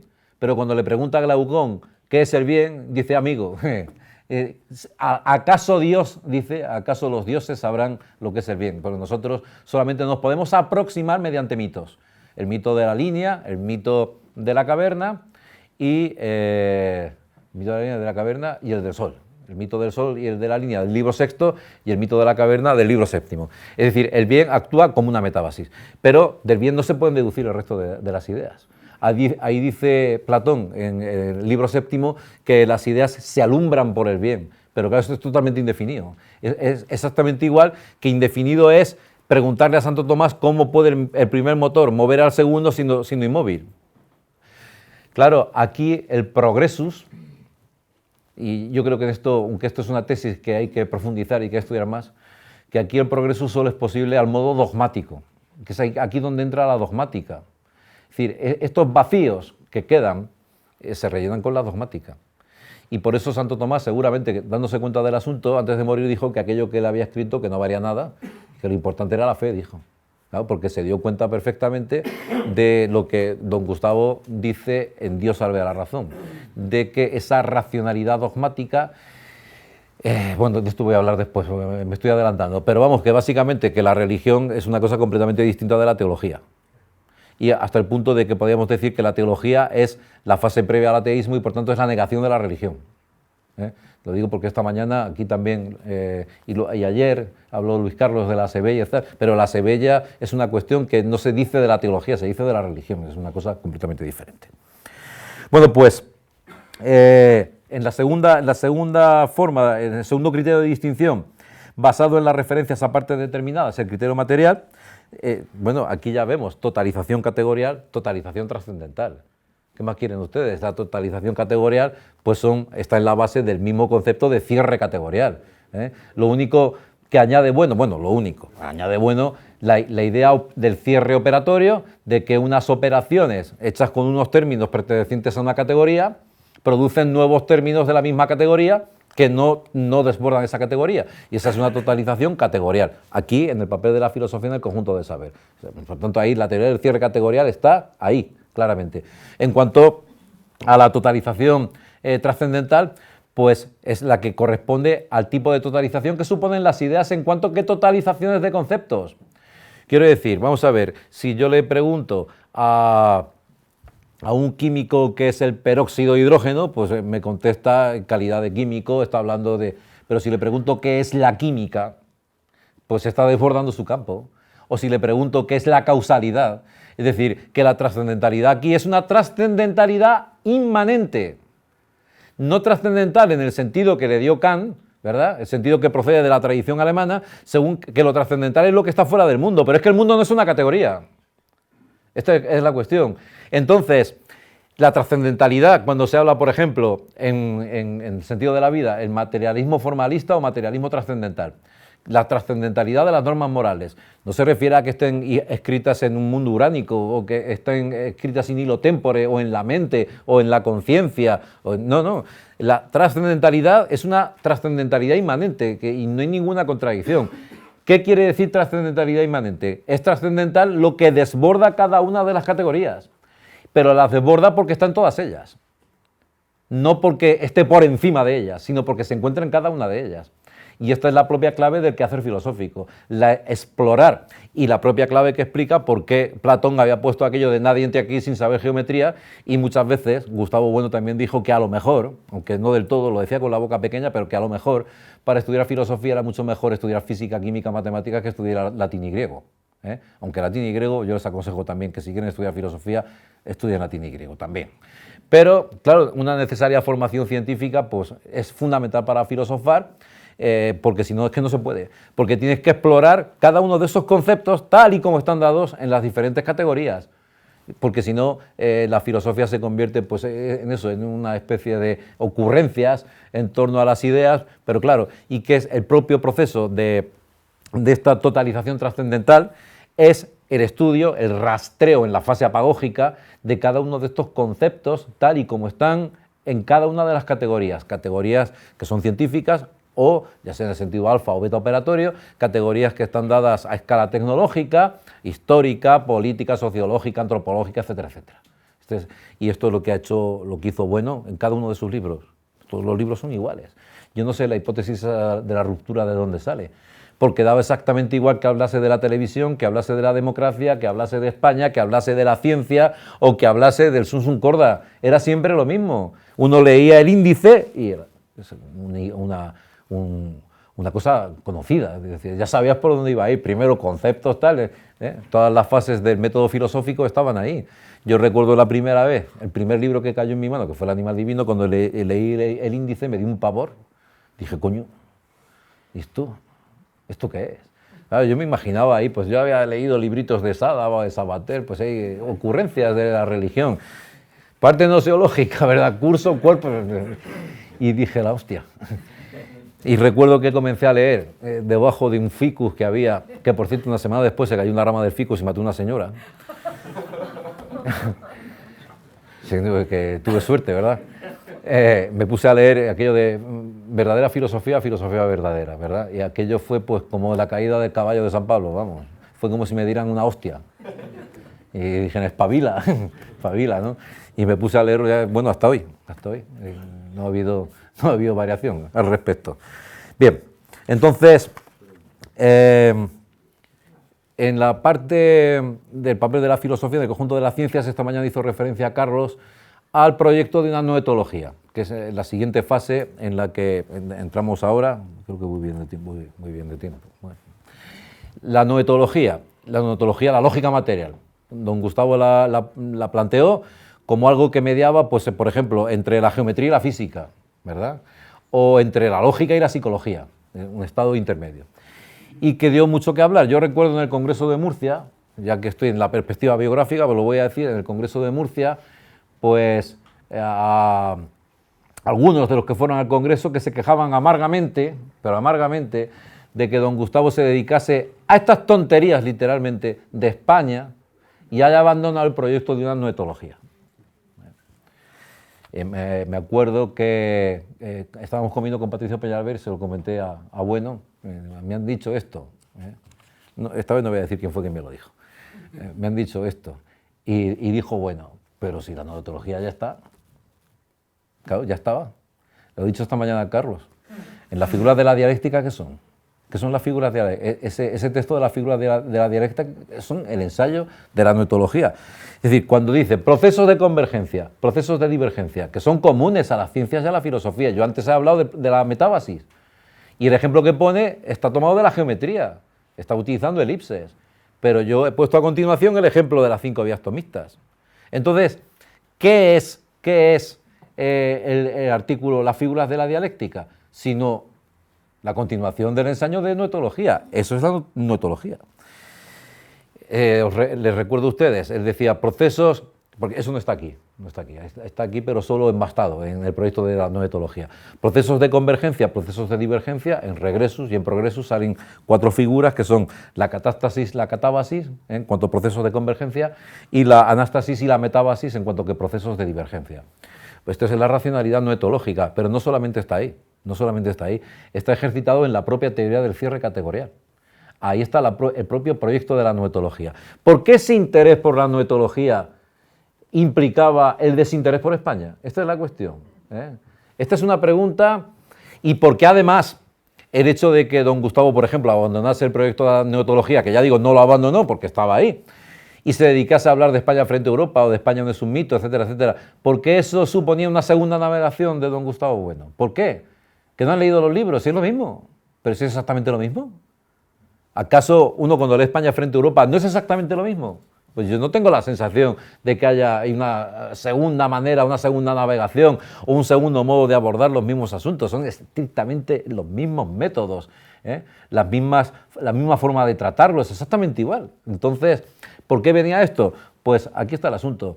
Porque hay algo que no se puede tolerar en la filosofía, que son los prejuicios. Y como aquí en España, por lo que sea, cosa que no pasa en ningún otro país, la idea del patriotismo, la idea de España está asociada a la derecha, y como un señor catedrático de filosofía, si es de derecha, pues poco menos que ya está invalidado para dar clase en la universidad, por lo visto, porque aquí la filosofía, a pesar de que el cuerpo de profesores de filosofía, como ha dicho Gustavo, es una creación del franquismo, pues aquí la filosofía estaba vinculado al mito de la transición, de la libertad, al mito del tiempo de silencio de Luis Martín Santos, ¿verdad? Que durante el franquismo aquí no había filosofía, cosa que el propio Bueno ha desmentido categóricamente, cuando decía que en los años 50 pues leían a base de bien a Heidegger y a Marx y a todo Cristo, vamos, que no había ningún problema. Y que además, esto del mito de la filosofía, decía, bueno, aquello de un libro de álgebra lo dejas en un parque y es un libro clandestino, pues y un libro de filosofía exactamente igual, decía, es un libro clandestino, entonces, ¿qué más da? Esta idea de que los profesores de filosofía tenían que ser los entes salvadores, tenían que ser los que bajaban al fondo de la caverna, tampoco han leído el mito de la caverna, y si lo han leído como Lledó, en la memoria del Logos, Lledó, al que hacía referencia tú esta mañana. Lledó hace una lectura gnóstica del mito de la caverna, así, empezando por confundirlo con el cine. Es decir, confundir la estructura topológica con la estructura filosófica. Porque claro, en Televisión Apariencia y Verdad, don Gustavo Bueno indica que no es el cine, que es la televisión. Aunque es verdad que topológicamente pues, se parece a una sala de cine, pero estructuralmente, esencialmente es la televisión. ¿Por qué? Y aquí está el gran hallazgo de Bueno, impresionante. Porque las imágenes son vistas en su mismo proceso de producción. Mientras que el cine es perfecto, la televisión es infecta. Se refería, Bueno, a la televisión en directo, a la televisión formal. Entonces, Emilio Lledó se confunde porque cree que esas imágenes son perfectas y entonces las identifica con la ideología oficial. Las identifica con la ideología oficial, con los mitos, etcétera, con la papilla, con la alienación, este concepto del que hablé yo hace poco aquí, en este mismo lugar, ¿verdad? Con la alienación, que está la gente alienada porque está extrañada de sí mismo. Coño, pues no se extrañe usted de sí mismo, vamos. Es que es increíble, concepto más absurdo que el de alienación no hay. Don Gustavo, para huir de una definición metafísica de alienación, tuvo que recurrir al concepto de teoría soteriológica e individuo flotante. Porque ¿qué es eso de el que está en sí, estando en sí no está en sí? Estoy alienado, ¿verdad? No es que estoy alienado, es que... Pero bueno, pues si estás alienado, pues desaliénate. Pues, vaya una cosa, un concepto psicológico. Y entonces ahí el filósofo aparece como el libertador, el que vuelve a la caverna, el que coge al encadenado, lo sacude, lo arrastra, pues eso es Platón lo que dice que no hay que hacer. Si precisamente dice, ¿y no ves que tomarían a mal el ser arrastrados, el ser llevados a la fuerza? Lo que hay que hacer es mostrar, enseñar, que mire a donde debe. Pero esa mirada a donde debe no se puede forzar. Está fundada en lo siguiente que aparece en el papel de la filosofía en el conjunto del saber, que es el papel de la contradicción. Ahí está la clave de todo este asunto, las contradicciones, porque el germen, el fermento del método filosófico no es, como dice Adorno, el asombro, ¿verdad? Todavía me acuerdo de un antropólogo que vino a dar una charla a mis niños y decía, cuando los hombres se bajaron de los árboles se asombraban de lo que había ahí, se asombraban, menudo imbécil, vamos, es increíble, pero ¿de qué se iban a asombrar? Si no eran ni hombres, claro. Yo le recordé aquello de la frase de Engels, no fue el hombre quien inventó el fuego, sino el fuego quien inventó al hombre. Que aquello que se bajó, pues sería, pues qué sé yo, pues, un bicho, un hombre no, porque el hombre se hizo por bajarse. Pero es que además, ¿cómo se iba a asombrar? Pues, ¿y por qué no se asombró arriba del árbol? Que tenía una perspectiva mucho más... Y que se asombró cuando bajó abajo. Entonces, la filosofía comienza con el asombro. ¡Oh, qué asombro!, ¿verdad? Como los de este grupo Icasia, ¿verdad? Que decían que estaban asombrados por la falta de un discurso unitario en la totalización de la totalización política. Estaban asombrados, se asombraban de que no hubiese un discurso común entre todos los hombres, un discurso común. Hombre, a mí lo que me asombra es tu asombro, como decía Aristóteles, del que se asombraba de la inconmensurabilidad de la diagonal y el lado del triángulo. A mí lo que me asombra es que se asombraran estos señores profesores, ¿verdad?, que buscaran un discurso unitario, la unidad, el mito del uno, ¿verdad? Pero diga, es que si usted postula una totalización universal, que es solamente una idea límite, porque el imperio universal, lo dice Bueno en España frente a Europa, pero los que lo leyeron no se enteraron, se creían que estaba hablando del imperio de José Antonio, ¿verdad? Que el imperio universal es una idea límite, es un concepto imposible, que es imposible, que no puede existir el imperio universal, pues entonces se dará cuenta de que esa totalización pues, no se puede llevar a cabo. Entonces, ¿qué hago? ¿Me asombro? Digo, oh, par 10. Qué lástima, ¿no? Qué pena. Y como me apeno y me asombro, pues me recluyo en un convento o algo, ¿verdad? O pongo una universidad en Sudamérica, ¿verdad? Este tipo de cosas. Bien, pues es que no es así. Es que el fermento, el germen del método filosófico son las propias contradicciones. Es decir, ¿por qué se va a dar la vuelta el individuo y va a mirar a otro lado? Porque lo que está viendo le resulta contradictorio. ¿Y cuál es la labor del profesor de filosofía muchas veces? Pues mostrar las contradicciones. Hace un momento Luis Carlos estaba hablando del asunto. Fíjense ustedes cómo las contradicciones en los sistemas doctrinales se integran de un modo que es admirable, es admirable. Y el otro día había una feminista defendiendo el Islam. Es admirable. Cuando esta señora, esta asesina dominicana mató a Alfagal, decían que ¿por qué tienen que decir que es dominicana y que es negra? ¿Por qué tienen que decir eso? que eso vulnera su intimidad y no sé qué. Pero el otro día le ha dado un infarto a un negro en Lavapiés y nos hemos enterado que era negro 48 millones de veces. Porque si llega a ser blanco ni había bueno, menos mal que no era mujer, si llega a ser negro y mujer arde Madrid entero, no solo Lavapiés. Eso es increíble. Bueno, y entonces, cuando les dices esto, le dices, pero tú no ves que esto es contradictorio, hombre. Y la contradicción es inadmisible, porque la contradicción es lo contrario de la filosofía. Es inadmisible, se habla en el ejercicio de la dialéctica procesual, que ahora hablaremos de este asunto. Pero es inadmisible, uno no puede vivir con sus contradicciones. Yo me acuerdo una vez a un compañero del instituto que en el discurso le encontré una contradicción, no recuerdo lo que fue, pero era una contradicción evidente entre una cosa que había dicho y lo que había dicho después. Y me dijo, es que a mí me gustan mis contradicciones, porque soy tolerante, no soy dogmático como tú. Yo, tú lo que eres imbécil, pero imbécil perdido. ¿Pero cómo te van a gustar tus contradicciones? Es inadmisible. Pues eres tonto y no eres tonto, ¿verdad? Es increíble. Pues a base de mostrarle la contradicción es como puede uno esperar que el alumno, ellos mismos, ese mito de la caverna de Platón, asciendan por la áspera y escarpada subida del conocimiento, porque de la otra manera no les puedes arrastrar, que es lo que pretenden pedagogos, etcétera, que les arrastremos, eso sí, con el aprobado general. Con lo cual, la única arma que tienes en todo caso para decirle te jode la subida, pero que no te joda, te voy a suspender, diciendo si ahora me tienes que aprobar. Si no me apruebas tú, me aprueba la inspección. O sea que encima de putas mal pagás. Ustedes me dirán, ahí está la cosa. Hablaba con Tomás la otra vez que estuve por aquí, que antiguamente los inspectores iban a los centros educativos cuando veían que un profesor aprobaba mucho. Decían, esto no puede ser. Pues ahora es al revés. Como suspendas por encima del 55-60%, ahí lo tienes. A ver la programación, a ver tal, a ver cuál, a ver los criterios, los estándares. Ahí en Murcia han puesto estándares, es una cosa increíble. ¿Y esto con qué estándar va relacionado? Digo, con el que usted quiera, tiene 48 ahí, pues usted mire a ver, con el que quiera, los estándares, ¿verdad? Dice, interpreta un texto correctamente, ese es un estándar, ¿verdad? Coño, es que si no lo interpreta correctamente, ¿cómo va a contestar a la pregunta? O sea, yo le pongo aquí todos los estándares que quiera, pero ya me dirá usted a mí. Bueno, pues así estamos con este asunto, que quieren convertir la educación en una suerte de las artes mecánicas. Todo es mecánico, la evaluación, optimización de recursos, medios audiovisuales, ¿verdad? Es una cosa impresionante. En fin, bueno. La noetología... también yo creo que era un intento de don Gustavo, un intento no, yo creo que estaba, intento no porque lo consiguió, entonces del intento no, que lo hizo, para mediar entre dos concepciones de las matemáticas, que no sé cómo se te ha pasado esta mañana, que es entre el realismo platónico y el idealismo constructivista. Claro, es decir, por un lado, el realismo de las ideas de Platón supone que los entes matemáticos, esto lo explico de un modo magistral, yo les recomiendo que vean la conferencia que dio Carlos Madrid, la de hoy también, pero la anterior, sobre filosofía de las matemáticas, lo explicó de un modo, y precisamente tú me das la idea y entonces tú vas esta mañana y te lo saltas. Es curioso el asunto.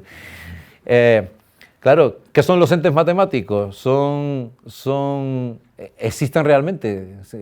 El realismo de las ideas, el platonismo, existen en un mundo uránico, decía Carlos, existen en algún lugar, ¿verdad? La solución tomista es, están en la mente de Dios. Y luego aparece Descartes y Dios es el garante de las verdades geométricas. Porque el Dios cartesiano, claro, ya es un Dios que es el garante de las verdades de razón, porque dice que puede haber un genio maligno, que se parece mucho al Dios de Lutero, por cierto, el genio maligno, que me puede engañar cuando digo que 2 y 3 son 5, dice Descartes. Entonces tengo que demostrar que no hay tal genio maligno, sino que hay un Dios que es el garante de las verdades de razón. Pero en fin, entonces, para mediar entre esta tesis de que los entes matemáticos tienen una inseidad, ¿verdad?, que existen realmente al margen de la mente, o la hipótesis constructivista que dice que son constructos y que por tanto pues son ideas que están en la mente humana, que está reproduciendo nuevamente toda la teoría de las ideas de Platón. Exactamente está ahí, la teoría, porque Platón también tiene ese mismo problema. Cuando le pregunta en la fase crítica, según Abañano y otros, en el Parménides, cuando Parménides le dice qué son las ideas y él contesta la forma única de algo múltiple, de qué objetos e ideas, y le pregunta en tercer lugar qué relación hay entre las ideas y la psique. ¿Cuál es la relación que hay entre las ideas y la mente? Y claro, Sócrates no se aclara ahí. Dice, bueno, las ideas no son solamente productos de la psique, dice, porque entonces serían ideas de la nada, dice. Pero tampoco se pueden dar al margen de la psique, del alma.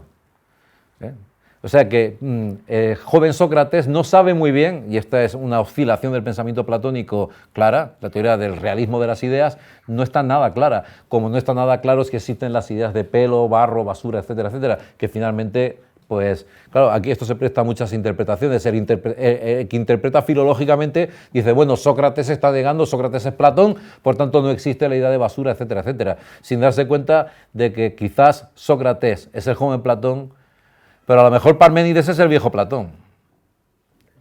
Esta es la cuestión. Y entonces es el viejo Platón ajustándole las tuercas al joven Platón, cuando no sabe muy bien, y entonces todo queda ahí en un diálogo de estos que llaman aporéticos, ¿verdad? Un diálogo de estos que no aparece una solución al final. Pues está expresando esto. Y el proyecto de una noetología viene a salir al paso de estos dos, porque esta lógica material vendría a explicar precisamente por qué los entes matemáticos, que en realidad son constructos, pero tampoco son constructos de la nada. Pero en fin, para quien esté interesado en este problema, yo suscribo punto por punto lo que dijo aquí Carlos Madrid hace unas semanas en torno a la filosofía de las matemáticas, en torno a cuál es el ser de los entes matemáticos, y lo suscribo punto por punto. Bien, también muchos más ejemplos de noetología que están dados en estas figuras dialécticas y que están repartidos en la historia de la filosofía, pues no solo la materia ontológico general como resultado del regresus de DMI, también tiene sus antecedentes, el ser parmenidio, pero no el ser en el sentido del proemio, del poema de Parménides, sino más bien el ser en el sentido del argumento de Zenón, como resultado de esa argumentación de Zenón de que no existe el movimiento y que por tanto pues el ser no es lo que percibimos, y que por tanto pues ahí aparece el primer concepto claro y distinto de filosofía crítica, que es negar la existencia del mundo. Parménides también lo dijo bueno en alguna ocasión, que más crítica que esa es Parménides, que niega la existencia del mundo. Puestos a hacer crítica negativa, pues toma, lo niego todo. O sea. Bien, la hora, puedo seguir, ¿no? Bien. Otro punto del papel de la filosofía del conjunto de saber científico, que yo leía bajo la estructura previa que yo ya tenía de la teoría del cierre categorial, es la distinción entre ciencia y filosofía. Y yo ahí no vi tampoco demasiadas diferencias entre lo que dice en el papel de la filosofía en el conjunto de saber y lo que dice en la teoría del cierre categorial. Primero, en el papel de la filosofía del conjunto de saber no está la palabra descripcionismo. Saben que, bueno, en su teoría noseológica establece 4 familias noseológicas en función del criterio de materia y forma. En función de que se dé prioridad a la materia sobre la forma, se llama descripcionismo. Si se le da prioridad a la forma lógico-matemática sobre la materia, le llama teoreticismo. La posición originaria, que es el adecuacionismo, el 1-1. Y por último, el circularismo noseológico, la teoría del cierre categorial, que es el 0-0, la neutralización de la materia y de la forma. Esto, naturalmente, expresado así, de esa manera tan precisa y noseológica, no está dado en el papel de la filosofía del conjunto de saber, pero sí está dado, por ejemplo, la crítica de los presupuestos metafísicos del realismo ingenuo. Ahí está, esto está. Y si uno lee atentamente esto, bajo esta luz que arroja la teoría del cierre categorial, verá que esto es una crítica, es la crítica al descripcionismo. La crítica al realismo ingenuo es la crítica al descripcionismo casi punto por punto puntualmente. A continuación, la crítica del idealismo trascendental, que también es en cierto sentido la crítica al realismo empírico de Kant, pues tiene muchos puntos de contacto, muchísimos, con la crítica que hace bueno a la teoría popperiana del falsacionismo, del teoreticismo en general.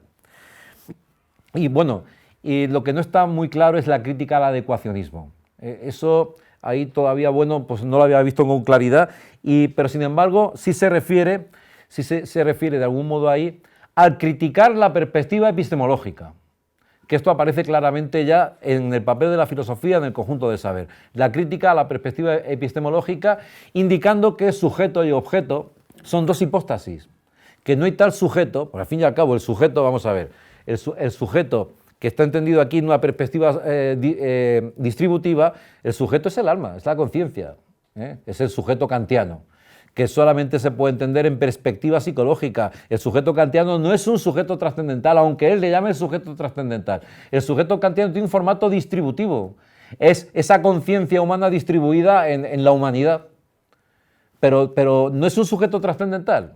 No tiene ese sentido de estructura metafinita, por ejemplo, o de institución, ¿no? Cultural o social, no.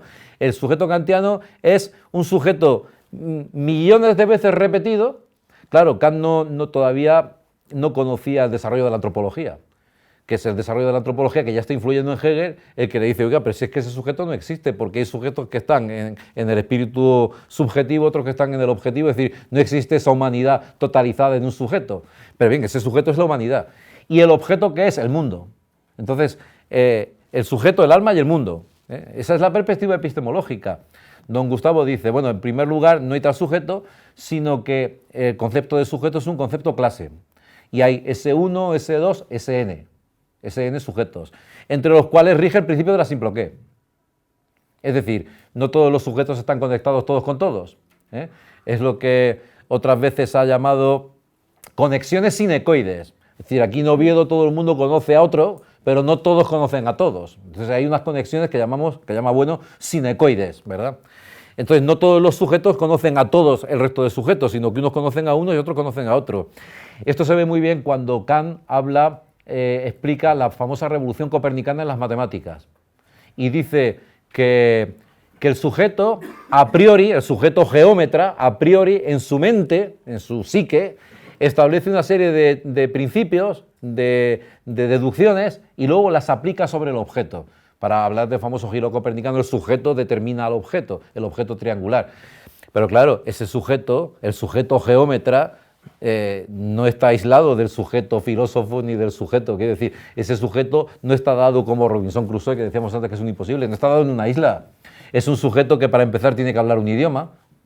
Esto, Platón, por ejemplo, en el Menón, cuando el teorema del Menón de calcular un cuadrado que sea exactamente el doble del primero y le empieza a hacerle preguntas al esclavo del Menón, lo primero que le pregunta es si habla griego, porque si no habla griego no hay tu tía. Si no habla griego no puede explicar nada. Entonces, ese sujeto del Menón de Platón, estoy hablando de Platón, fijaos, pues ese sujeto es un sujeto concreto porque habla griego y es un esclavo. Pero el sujeto kantiano, ¿qué es? ¿Qué es el sujeto kantiano? Y entonces está dado ahí solipsistamente, está dado hipostasiado. Y en cuanto a los objetos, pues exactamente igual, porque no hay un objeto, sino que en los objetos del mundo rige también el principio de la simploqué. El objeto es el monismo. El objeto es ON, pero ON es en realidad O1, O2, O3. Y además, las relaciones, ¿por qué van a ser binarias, sujeto-objeto? ¿Por qué no van a ser trinitarias o n-arias? ¿Por qué no va a haber, como en la definición de apariencia, colecciones de objetos que determinan a un sujeto, que es lo que llama don Gustavo buena apariencia, para distinguirlo de fenómeno, que sería un objeto observado desde muchos sujetos? Entonces, ¿por qué no va a haber apariencias y fenómenos? Es decir, ¿por qué las relaciones no van a ser n-arias? Bueno, pues, diríamos, en fin, ya para acabar con este asunto, que la novedad que aparece ya aquí al final es que la idea de contradicción la ve bueno, pero no como una contradicción dada, por ejemplo, en la dialéctica de la naturaleza, como una contradicción puramente objetiva. Indica, bueno, en el papel de la filosofía, en el conjunto de saber, que es imposible la contradicción sin una mínima intervención lógica. Es decir, que la contradicción, por eso la incluye al lado del proyecto de la notología, la contradicción es la lógica material. Claro, ¿por qué? Porque no está dada la contradicción ahí. Es un poco lo que decía Luis Carlos hace un momento, de que las contradicciones, si no están escritas, ¿verdad?, si no implican unas operaciones previas, no hay tales contradicciones. Esta es la cuestión. Que la contradicción tiene que tener esa permanencia en lo escrito, o en el lenguaje, cuando afecta a una foto fija, digamos.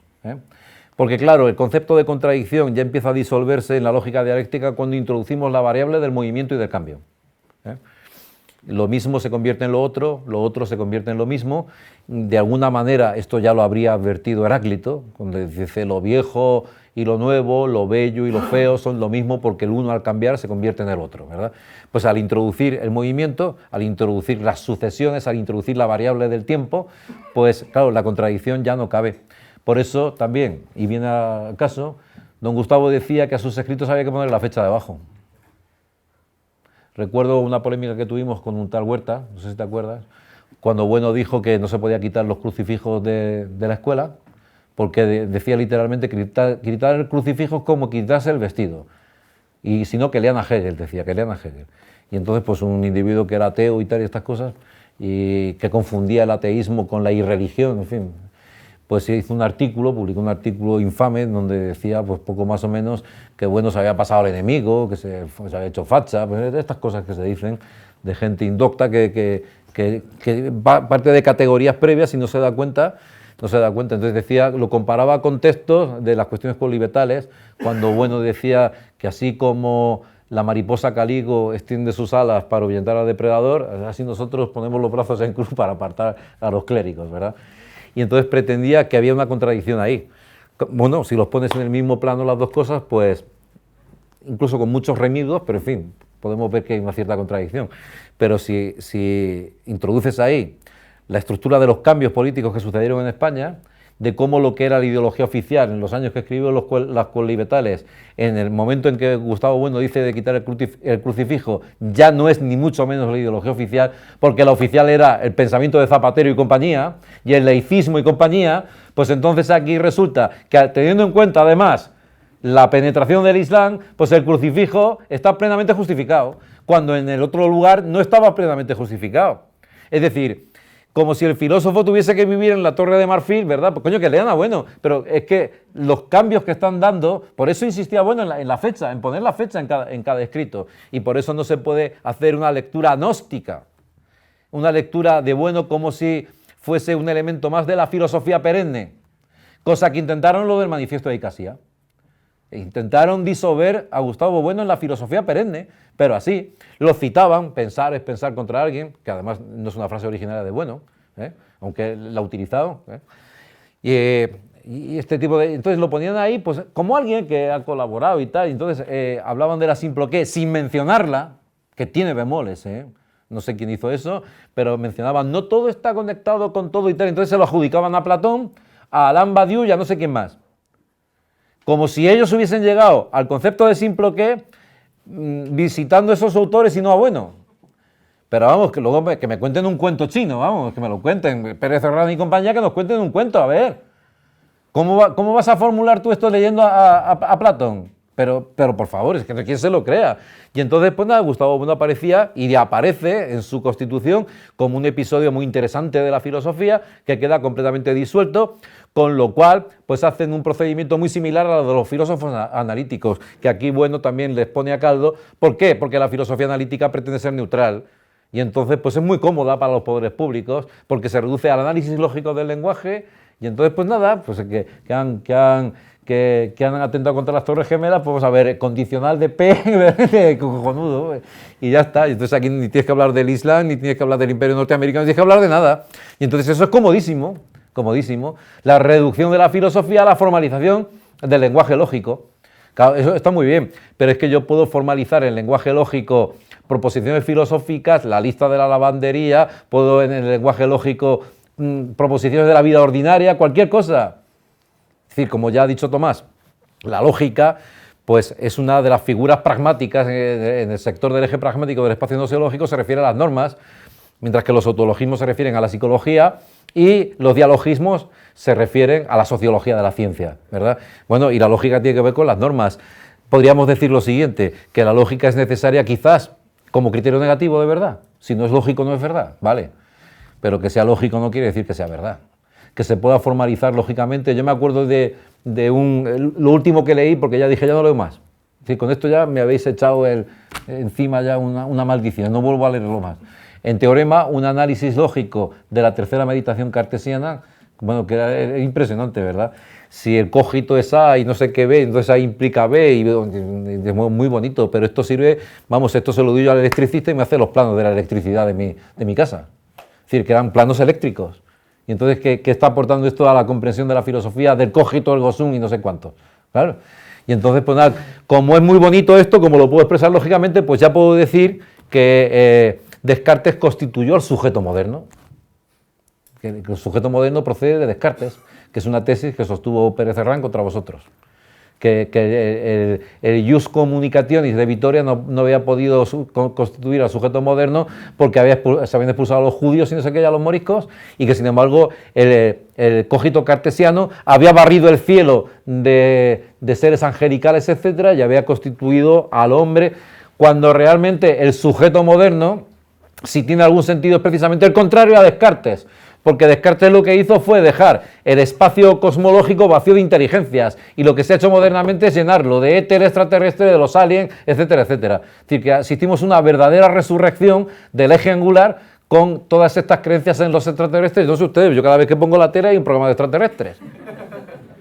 Los alienígenas ancestrales, que no sé qué. Bueno, lo comentaba, estaba muy interesado por el asunto, porque además, como decía, bueno, no parecen frikis, parecen gente seria, y te hablan de los alienígenas ancestrales, que depositaron el ADN, que por cierto lo del ADN está sustituyendo al vocablo filosofía, eso es necesario estudiarlo. Hace 10 años todo el mundo decía la filosofía de mi empresa, la filosofía de mi equipo, ahora dicen el ADN.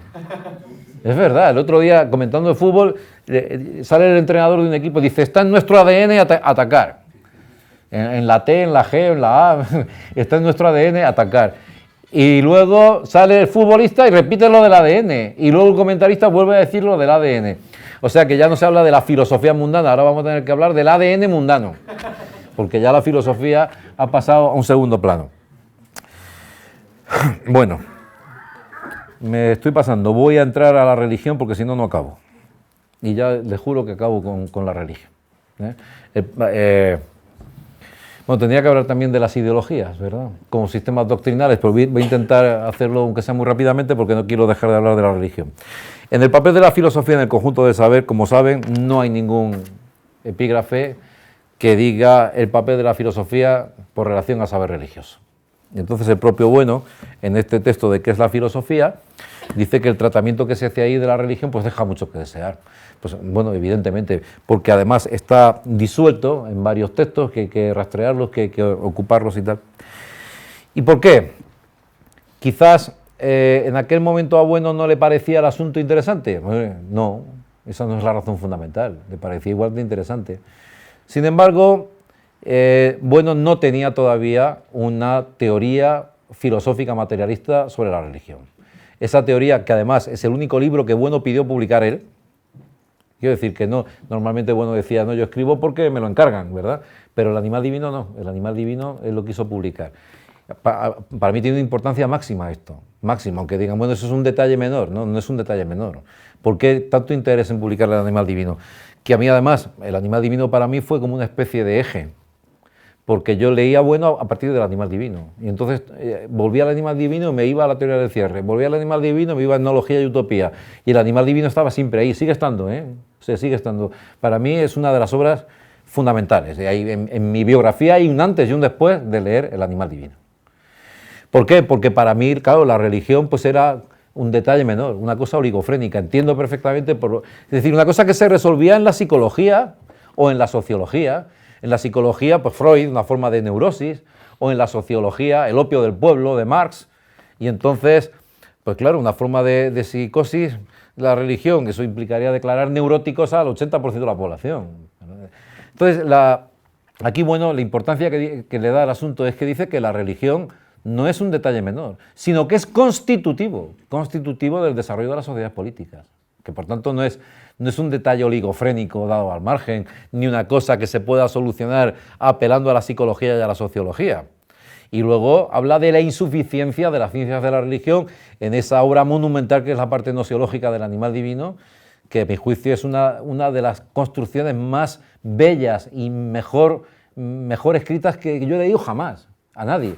Es impresionante, Es decir, el rigor, como dice Pedro Insua muchas veces, que corta un pelo en el aire, es decir, el nivel de profundidad de análisis de esa obra, pues yo no lo he encontrado en ninguna otra obra de filosofía de la religión. Yo estaba además interesado por cuestiones de antropología, de manera que muchas de las referencias que Bueno hacía libros de antropología, pues qué sé yo, pues de Frazer, de la Rama Dorada, etcétera, pues claro, yo ya lo había leído, con lo cual es una ventaja.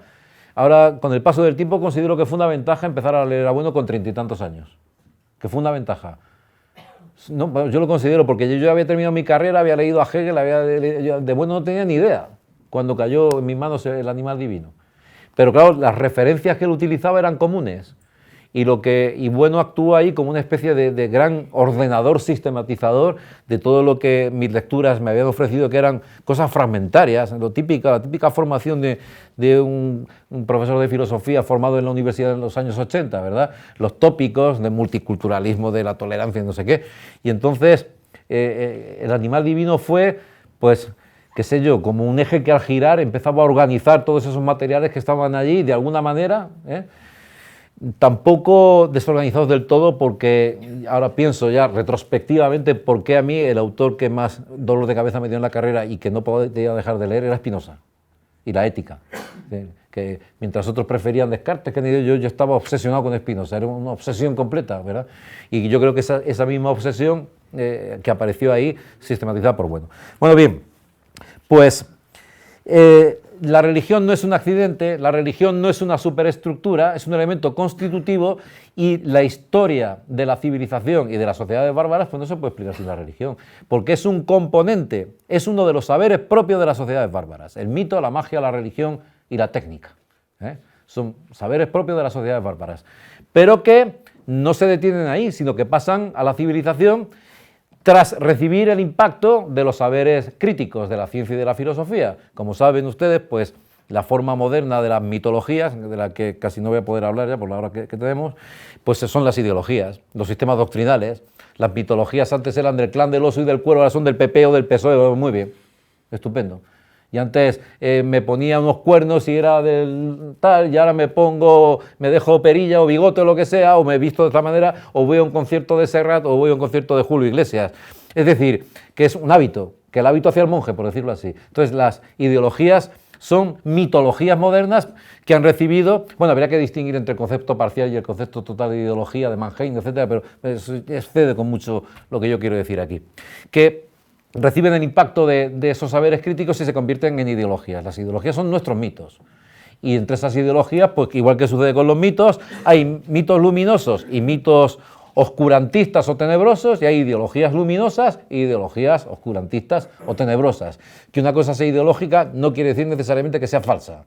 Lo que quiere decir es que se está dando otra escala diferente de las ciencias y de la filosofía, evidentemente. Y lo que quiere decir, y ya no voy a decir más de las ideologías, pero si no me pierdo aquí, que la tarea fundamental que Bueno expresaba con esto del papel de la filosofía del conjunto del hacer es deshacer, es precisamente la trituración de las ideologías, hasta donde se pueda.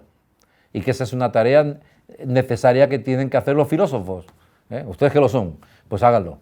Trituren las ideologías, y sobre todo pues las ideologías armonistas de nuestro presente, fundamentalmente el humanismo metafísico, cosa que yo intenté hacer aquí hace un mes o unos meses, en noviembre, así fue. Es decir, la trituración de estas filosofías administradas por los organismos que pretenden ser supranacionales y que nos administran esta papilla filosófica, que es la que sabe todo el mundo y que todo el mundo se maneja con estas cosas, hasta el punto de que han generado toda una nematología de lo políticamente correcto, en donde pues casi tienes que medir tus palabras, porque hay que llevar un cuidado exquisito, vamos. Bueno, yo he tenido, como he comentado antes, no sé con quién, que en clase mencioné como ejemplo de pseudociencia a algunos desarrollos de la psicología y de la psiquiatría, y en concreto mencioné que el trastorno por déficit de atención surgió de una asamblea americana en donde se votó, que yo les decía, imagínense ustedes, son los matemáticos votando a ver si el teorema de Pitágoras es correcto o no. Cualquier día. Cualquier día. Y bueno, pues me encontré con una denuncia de un padre porque su hija tenía TDAH. Y digo, bueno, pues claro, no le podía decir yo qué coño sé porque me tenía que haber enterado. Por eso de la desigualdad de partida. Yo tengo que estudiar, antes de dar clase tengo que ver quién tiene TDAH, quién tiene disortografía, quién es bizco, quién es tuerto, y ese tipo de cosas. Entonces no me valía como excusa, yo no lo sabía. Entonces le dije, no, la culpa la tiene el pedagogo, que no me lo ha dicho. Y ya el pedagogo a correr. No, es que no te llegó el correo. Y, no, cojonudo, así lo arreglamos, no me llegó el correo. Imagínate que no puedes, tienes que medir los ejemplos, ¿eh? No se le puede llamar al negro negro ni al tuerto tuerto, no puedes, tienes que buscar pues, algún medio. Bueno, bien, entonces la religión, y ya voy acabando. La religión recibe el impacto de la ciencia y la filosofía y se transforma en lo que llamaba Gustavo Bueno las religiones terciarias, ¿eh? Frente a una fase intermedia, que es el prototipo de religión falsa, que es la religión mitológica, ¿eh? Los animales que constituyen el núcleo de la religión primaria, los animales, pero no cualquier animal, sino los animales en cuanto que con sus operaciones son capaces de mover a los seres humanos, ¿eh? Y por tanto la megafauna del Pleistoceno, la idea de Dios, como saben ustedes, Bueno decía que las ideas no vienen llovidas del cielo, sino que vienen de cosas muy humildes, la idea de mundo del baúl, la idea de alma, del neuma, del aire, la idea de Dios, de los animales del Pleistoceno, de la megafauna. Cuando esa megafauna en las religiones secundarias ya no está, ha sido exterminada por los hombres, la muerte de Dios, que le ilustra Bueno con la imagen del matadero de Oviedo, unas vacas colgadas ahí por pernos, una imagen poética en el sentido estricto, ¿verdad? Pues aparece la religión terciaria. ¿Pero qué le pasa a la religión terciaria? Pues que en el límite ya no es religión, que el límite, la fase cuarta de la religión es el ateísmo. Y entonces la fase cuarta de la religión es el ateísmo esencial, total, de Gustavo Bueno, que no niega la existencia de Dios porque eso no tiene sentido. Lo que niega en La fe del ateo, otro libro fundamentalísimo, en La fe del ateo, lo que niega es la existencia de la idea de Dios, no de Dios. Y esto tampoco lo entienden, esto lo explica si no lo entienden, porque dice la idea de Dios es un decaedro regular. No es que sea imposible, lo dijo Carlos esta mañana me parece, es incomposible, no se puede componer. Es decir, aquí la imposibilidad viene de la incomposibilidad, de que los vértices, las aristas no ajustan por la regla de Euler. Entonces no ajustan, no puedes componer un decaedro regular, no porque sea contradictorio, aquí ya no hablamos de contradicciones, como decíamos antes, no es contradictoria. Es incomposible, es imposible, es que es la propia realidad la que hace que no cuadre. Hay un artículo de Javier Pérez Jara, precisamente sobre este asunto, en el Basilisco, explorando cómo los conceptos que forman la idea de Dios literalmente lo destruyen. Entonces, ¿cuál es el papel de la filosofía en el conjunto del saber religioso? Pues depende, porque si lo que entendemos por religión en nuestros días es precisamente las religiones terciarias del libro, pues entonces aquí la crítica tiene que ser incesante. Es decir, aquí la crítica tiene que ser radical, salvo en aquellas partes en donde se conservan el fulcro de verdad que procede de las religiones. Y termino con esto. ¿Y dónde está ese fulcro de verdad, esa refluencia de la religiosidad primaria en las religiones terciarias? Pues está en el catolicismo, en el dogma de la encarnación, en la corporeidad de Jesucristo y en la teología dogmática. Y por eso Gustavo Bueno dice que Dios ha salvado a la razón. Pues nada más, he dicho.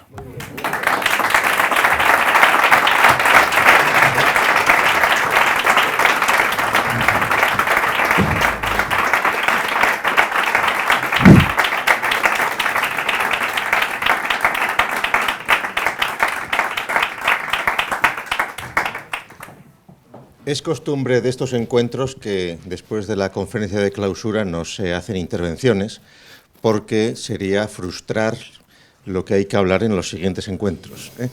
Y entonces procede a hacer una mínima ceremonia de clausura de los 23º encuentros de filosofía que ahora culminan. Creo que en estos 2 días pues se han hablado suficientes cosas como para poder entretenerse bastante tiempo dándole vueltas a las mismas y cogiendo fuerzas para el año que viene procurar estar aquí en los 24º encuentros de filosofía de la Fundación Gustavo Bueno. Quiero agradecer particularmente a Mariana y a Clara la entrega para el buen desarrollo de los encuentros y a todos ustedes pues el esfuerzo de su asistencia, su presencia y la participación pues, de todos los conferenciantes. Y sin más, clausuramos los encuentros y ahora, como todos los años, deben subir a la primera planta, a la biblioteca, para tomar un vino español de despedida y ahí se puede discutir y dialogar todo lo que quede pendiente. Gracias.